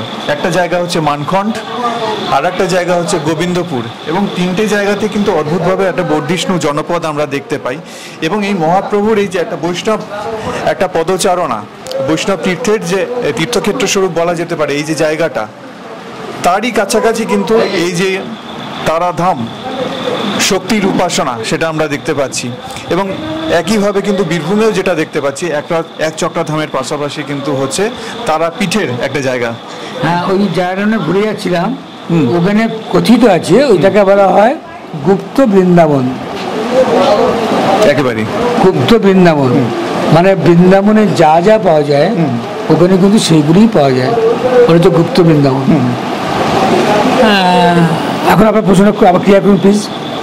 হ্যাঁ, বলছি যে এটাকে মানে কি বলবেন, যে না না দেবীর কৃপা নাকি, যে ওখানেও যেরকম পাশাপাশি শক্তিপীঠের পাশাপাশি বৈষ্ণবপীঠ, শাক্তপীঠের পাশাপাশি বৈষ্ণবপীঠ, শক্তি এবং শাক্ত এবং সেই সাথে হচ্ছে বৈষ্ণবপীঠ পাশাপাশি, এখানেও কিন্তু যে ব্যাপারটা বলছি, এটা জনশ্রুতি, সেটা হচ্ছে যে মহাপ্রভু এইখান দিয়ে গেছিলেন। কারণ মাথুর দেখুন অদ্ভুতভাবে, হ্যাঁ কামারপোল, হ্যাঁ বা অন্যান্য জায়গাগুলো যে নূরপুর, এর পাশাপাশি হঠাৎ করে মাথুর, মানখণ্ড এবং গোবিন্দপুর, এই নামগুলো কোথা থেকে এলো, যেন আকাশ থেকে পড়েছে। তো এইখানে যেটা দেখা যাচ্ছে, বৈষ্ণব কয়েকজন পণ্ডিত, তাদের সাথে আলোচনা করে আমরা যেটা জানতে পারলাম, সেটা হচ্ছে যে এই জায়গাতে মহাপ্রভু থেমেছিলেন। এবং মহাপ্রভুর আপনি যদি টোটাল ট্র্যাকটা যদি চিন্তা করেন, নবদ্বীপ থেকে ওনার নীলাচল যাত্রা অবধি যে যে জায়গাতে থেমেছেন, সেই জায়গার কিন্তু একটা ড্রাস্টিক চেঞ্জ হয়ে গেছে, একদম সাংস্কৃতিক দিক থেকে, সামাজিক দিক থেকে। যেমনভাবে কিনা এখানে এই যে তারাধাম, এখানে মানিকা কিন্তু সেই একই ব্যাপার, একই উন্মেষ করেছেন সাংস্কৃতিক দিক থেকে, সামাজিক দিক থেকে এবং কৃষির দিক থেকে, সেই সাথে আধ্যাত্মিকতার উন্মেষ। এবং বারে বারেই ওনাদের কথাতে যেটা আসছে যে আধ্যাত্মিকতা মানে কি, আধ্যাত্মিকতার নতুন সংজ্ঞা, আধ্যাত্মিকতার বোধ, সেই সম্পর্কে কিন্তু একটা আলাদা রকম ধারণা ওনারা দিচ্ছেন। যত শুনছি তত আপ্লুত হচ্ছি। হ্যাঁ, মায়ের কৃপার কথা বলছিলাম, যে শক্তি এবং শাক্ত এবং বৈষ্ণব, এই যে সমাবেশ, এর কথা বলছিলাম, যেটাকে আপনি কিভাবে ভাবছেন? এটা তো অ্যাকচুয়ালি আমাদের কিছু নয়, যে বললাম আমাদের দিয়ে মা করিয়ে নিচ্ছে না, একদম সবই যে একটা সুপ্রিম পাওয়ার, সেই সুপ্রিম পাওয়ার আমাদের দিয়ে কাজ করে নিচ্ছে। আমি আগেই বলেছি যে আমাদের সেই বিশ্বাসটা আছে, সেই শ্রদ্ধাটা আছে, যার জন্য সম্ভব। হ্যাঁ, যাই হোক, এটা গিয়ে ঘটছে পুরো মায়ের খেলা, এটা আমাদের কারো কিছু হাত নয়। গীতাতে বলা হচ্ছে অনপেক্ষ সুচির দস্যু উদাসীনগত ব্যথ সর্বারম্ভ পরিত্যাগী ইয় মদ্ভক্ত সহ মে প্রিয়। তো তেমনই এই কথার যে ব্যাপারটা, সুখ দুঃখে উদাসীন যিনি, হ্যাঁ, এবং মা ফলে সুকদাচনা, এমন মানুষদেরকেই আমরা, এমন মানুষের সমাবেশ দেখতে পাচ্ছি আজকে এই তারাধামে এসে, যারা কিন্তু নিরবিচ্ছিন্নভাবে কাজ করে চলেছেন। এবং তার পুরোধা হিসেবে, কর্মযজ্ঞের প্রধান কাণ্ডারি হিসেবে আপনাকে আমরা দেখতে পাচ্ছি দাদা। এবং সাথে বলার বিষয় যেটা যে ছোটবেলা আপনার সেখানে কি কোনোভাবে আধ্যাত্মিকতার উন্মেষ ঘটেছিল? ছোটবেলার পরিবেশ কেমন ছিল আপনার? ছোটবেলার পরিবেশ যদি বলেন, আদর্শ ছেলে মতো আমি বড় হয়েছি। খুব সাধারণ পরিবারে, কৃষক পরিবারে আমার জন্ম। ঠিক আছে, এগুলো লজ্জার কিচ্ছু নেই। অন্য কিছু মানে বাচ্চারা থেকে একটাই লক্ষ্য করে কিছু করতে হবে সময়ের জন্য, এটা ভাব ছিল কিন্তু এর কোনো দিশা পাইনি। কিছু করতে হবে, কিছু একটা করতে হবে। কী করতে হবে সেটা মা করাচ্ছে না, কিন্তু এইটা একটা বরাবর ছিল, কিছু করতে হবে, সেটা প্রথম থেকে ছিল। মানে যদি বলেন, আমি স্কুল লাইফে দেখেছি, আমি তখন মনিটর ছিল, মনিটর। হ্যাঁ, আমি মনিটর। আরে মানে কোনো আনকন্টেস্টে আমি মনিটর। ভালো খেলতে পারি না, না ও যাবে কোথায়, ও যাবে ক্যাপ্টেন, আমি ক্যাপ্টেন। ঠিক আছে, আমাদের সময় মানে লাস্ট 11-10 একসঙ্গে পুজো হচ্ছে, পুজো সেটা দিকে হবে আমি। ঠিক আছে, তার মানে এই যে দেখছি আমি জন্মসূত্রে লিডার। আমি বলছি, পরে বললাম যে আমি ব্রাঞ্চ ইনচার্জ। হ্যাঁ, এখানে যে ইয়ে হচ্ছে কোম্পানি চেয়ারম্যান, এগুলো কিন্তু আমি বলছি বিশ্বাস করুন, এটা আমার কোনো অহংকারের কথা নয়, এটা কিন্তু আমি প্রাপ্য, এটা যেন কেউ করাচ্ছে আমাকে দেখি, ইনবর্ন কোয়ালিটি। আমরা আধ্যাত্মিক মানুষ হিসেবে উত্তমবাবুকে পেলাম, সামাজিক কাজের জন্য উত্তমবাবুকে পেলাম, সমাজকর্মী হিসেবে পেলাম, সেই সাথে আরও উত্তমবাবুর নানান পরিচয় আছে। উনি একজন অত্যন্ত সুগায়ক, সুঅভিনেতা, সাংস্কৃতিক কর্মী হিসেবে আপনাকে আপনার পরিচয় এবং আপনার গান শেখা বা অভিনয়ের সূত্রপাত এই সম্পর্কে যদি কিছু আলোকপাত করেন। শোনেন, যদি অভিনয় বলেন, অভিনয় কিন্তু অ্যাকচুয়ালি আমাদের এটা আমরা দক্ষিণ 24 পরগনা মেদিনীপুরের একই ব্যাপার। গ্রামে গ্রামে একটা অভিনয় চর্চা ছিল। অথবা আমার বাবা যেটা ও যাত্রা করতেন, ঠিক আছে, এটা মিথ্যে কথা না, যাত্রা করতেন। এবং আমাদের সঙ্গে এত সুন্দর রিলেশান, হয়তো আমি কলেজ থেকে আসবো, আমার বাবা যেটা আগে গিয়ে যাত্রা আসলে বসে আছে মুড়ি বেঁধে নিয়ে, তো আমার জন্য এত আর্থিক ছিল না, মুড়ি হয়তো বেঁধে নিয়ে বসে আছে, আমি কলেজ থেকে ফিরবো, তার সঙ্গে একসাথেই যাত্রা দেখতাম, আমরা একসাথেই অভিনয় করেছি। এটা একটা অন্য কালচার, বুঝলেন, সেই হিসেবে অভিনয়। কিন্তু অভিনয় যে একদম বড়ো কোনো ফেমাস কিছু নায়ক নায়িকা সেরকম কোনো চিন্তা ভাবনা নেই, সেখানে একই ব্যাপার যে রামকৃষ্ণ যেটা বলেছেন যে লোকশিক্ষা, সেইটা পরবর্তীকালে আমরা জেনে সেটাকে কন্টিনিউ করে যাচ্ছি, যে সত্যি এর মধ্যে একটা বই পড়ে যতটা শিখতে পারি আমরা, একটা দেখে শিক্ষাটা ভালো হয়, সেই লোকশিক্ষার আঙিনা ধরেই আমরা এগিয়ে যাচ্ছি। আর এটা কী বলবো, এটা আমার জীবনে অনেক সুবিধাও এনে দিয়েছে। সিম্পল একটা যাত্রার ডায়ালগ দিয়ে শুরু করলাম, বুঝলেন, সেই ডায়ালগটা বিশ্বাস করুন এত কাজে লেগে গেল, ডায়ালগ শোনাই আপনাদের প্রথম।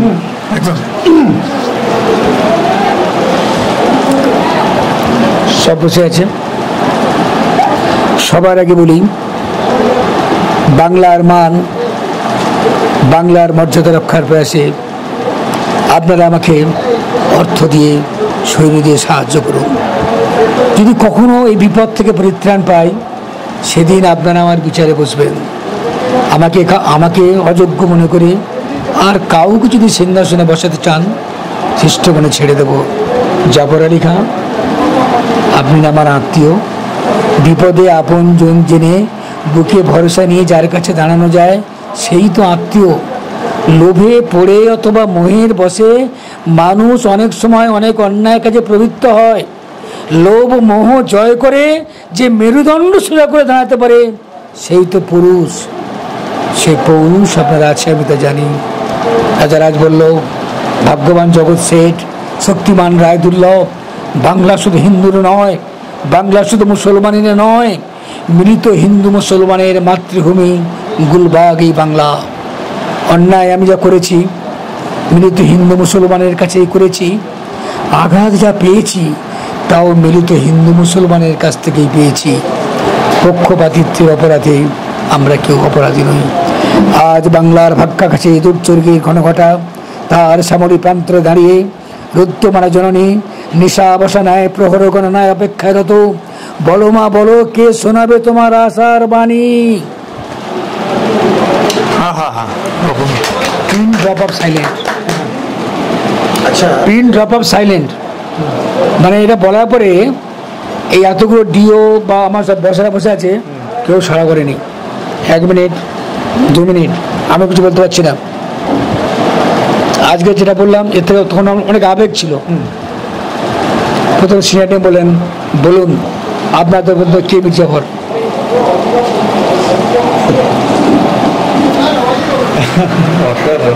কে মির্জাফর বলুন? বলছে কি বলছেন আমি? যদি আপনারা মির্জাফর না হন তাহলে উনি যা বলেছেন তাহলে কেন পিছিয়ে আছে হতে বাধ্য। সঙ্গে সঙ্গে তারা বললেন, স্যার আমরা যে কথা দিয়েছি করে দেবো। মার্চের পরে 31,000 হয়েছিল, মার্চের পরে 31,000, মানে আসানসোল ডিভিশনের 1 নম্বর ব্রাঞ্চ। ঠিক আছে, তো মানে এই যাত্রাটাকে আমার ব্যক্তিগত জীবনে কাজে লাগলো, মানে মানুষকে মোটিভেশন করার জন্য মানে এই যাত্রা অভিনয় গুরুত্বপূর্ণ।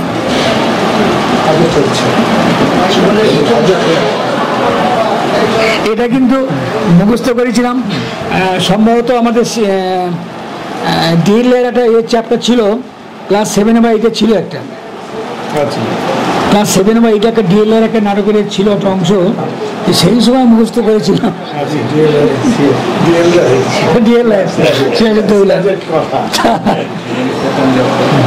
যাই হোক, আমি বলছি কি যাত্রা শুধু অভিনয়ের চিন্তা করে যারা করে আলাদা আলাদা, এর অনেক অনেক গুরুত্ব আছে, অনেক গুরুত্ব আছে। এবং যখন আপনি একটা চরিত্র নিয়ে ভাববেন, ইনি কিন্তু অ্যাকচুয়ালি ভালো ডাইরেক্টর, ঠিক আছে, ডাইরেক্টর। বা অর্থাৎ যদি আমার হাতে করি হয়, আমার জেঠামশা মারা গেছেন শ্রদ্ধ রঞ্জন কুমার বৈদ্য, তিনি বলেছিলেন যে একটা চরিত্র, আমি একটা মানুষ, এই যে আমরা এখানে একটা বই লেখা দেখছিলাম যে ব্রহ্মসত্য জগৎ মিথ্যা, ব্রহ্মসত্য জগৎ মিথ্যা, এই দিনে একটা আমাদের আলোচনা আছে। তা সত্যি জগৎ মিথ্যা, সত্যি জগৎ মিথ্যা, ব্রহ্মসত্য, সে বিরাট চ্যাপ্টার। যাই হোক, এখন প্রশ্ন হচ্ছে যে উনি বলেছিলেন যে একটা চরিত্রকে রূপায়ণ করতে গেলে শয়নে স্বপ্নে নিদ্রায় জাগরণে চরিত্র যদি চিন্তা ভাবনা করা যায় তবে একটা চরিত্র রূপায়ণ করা যায়।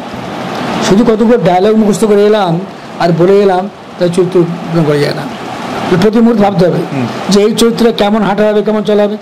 বিভিন্ন চরিত্রে বিভিন্ন কথা বলার স্টাইল, বিভিন্ন রকমের হাঁটা, তার বিভিন্ন তার আবেগ থাকবে, বিভিন্ন তার মুখভঙ্গি থাকবে, বিভিন্ন চাউনি থাকবে। এই চিন্তা ভাবনাগুলো কিন্তু আমরা সকলে করতে পারি না। যারা করতে পারে সাকসেসফুল, যারা করতে পারে তারা সাকসেসফুল। আর বেশিরভাগ লোক মনে করে কি যে কিছু ডায়লগ মুখস্থ করে বলে চলে এলাম, অভিনয় হয়ে গেল। ঠিক আছে, আমি বলছি কি যাত্রা যেভাবে সৃষ্টি হোক, যাত্রার প্রয়োজন আছে। যাত্রা আমাদের সমাজকে একটা সুন্দর জায়গায় পৌঁছে দিচ্ছে এবং এই যাত্রা আমার মনে হয় এই মুহূর্তে এটা বাংলার সংস্কৃতি, এটা অন্য সংস্কৃতি নয়, এটা মেনলি বাংলার সংস্কৃতি এবং এই সংস্কৃতিটা বাঁচিয়ে রাখা দরকার আছে। যার জন্য আমাদের বিভিন্ন রকমের পরিশ্রম হয় বা বিভিন্ন প্রতিকূল পরিস্থিতির মধ্যে দিয়েও আমরা এই মন্দিরে প্রতি বছর উৎসবে আমরা যাত্রাটা করে আসছি। এবছর আপনাদের প্রোডাকশন? এবছর আমার যাত্রা হচ্ছে নবাব দরবারে, নবাব দরবারে সাধক রামপ্রসাদ।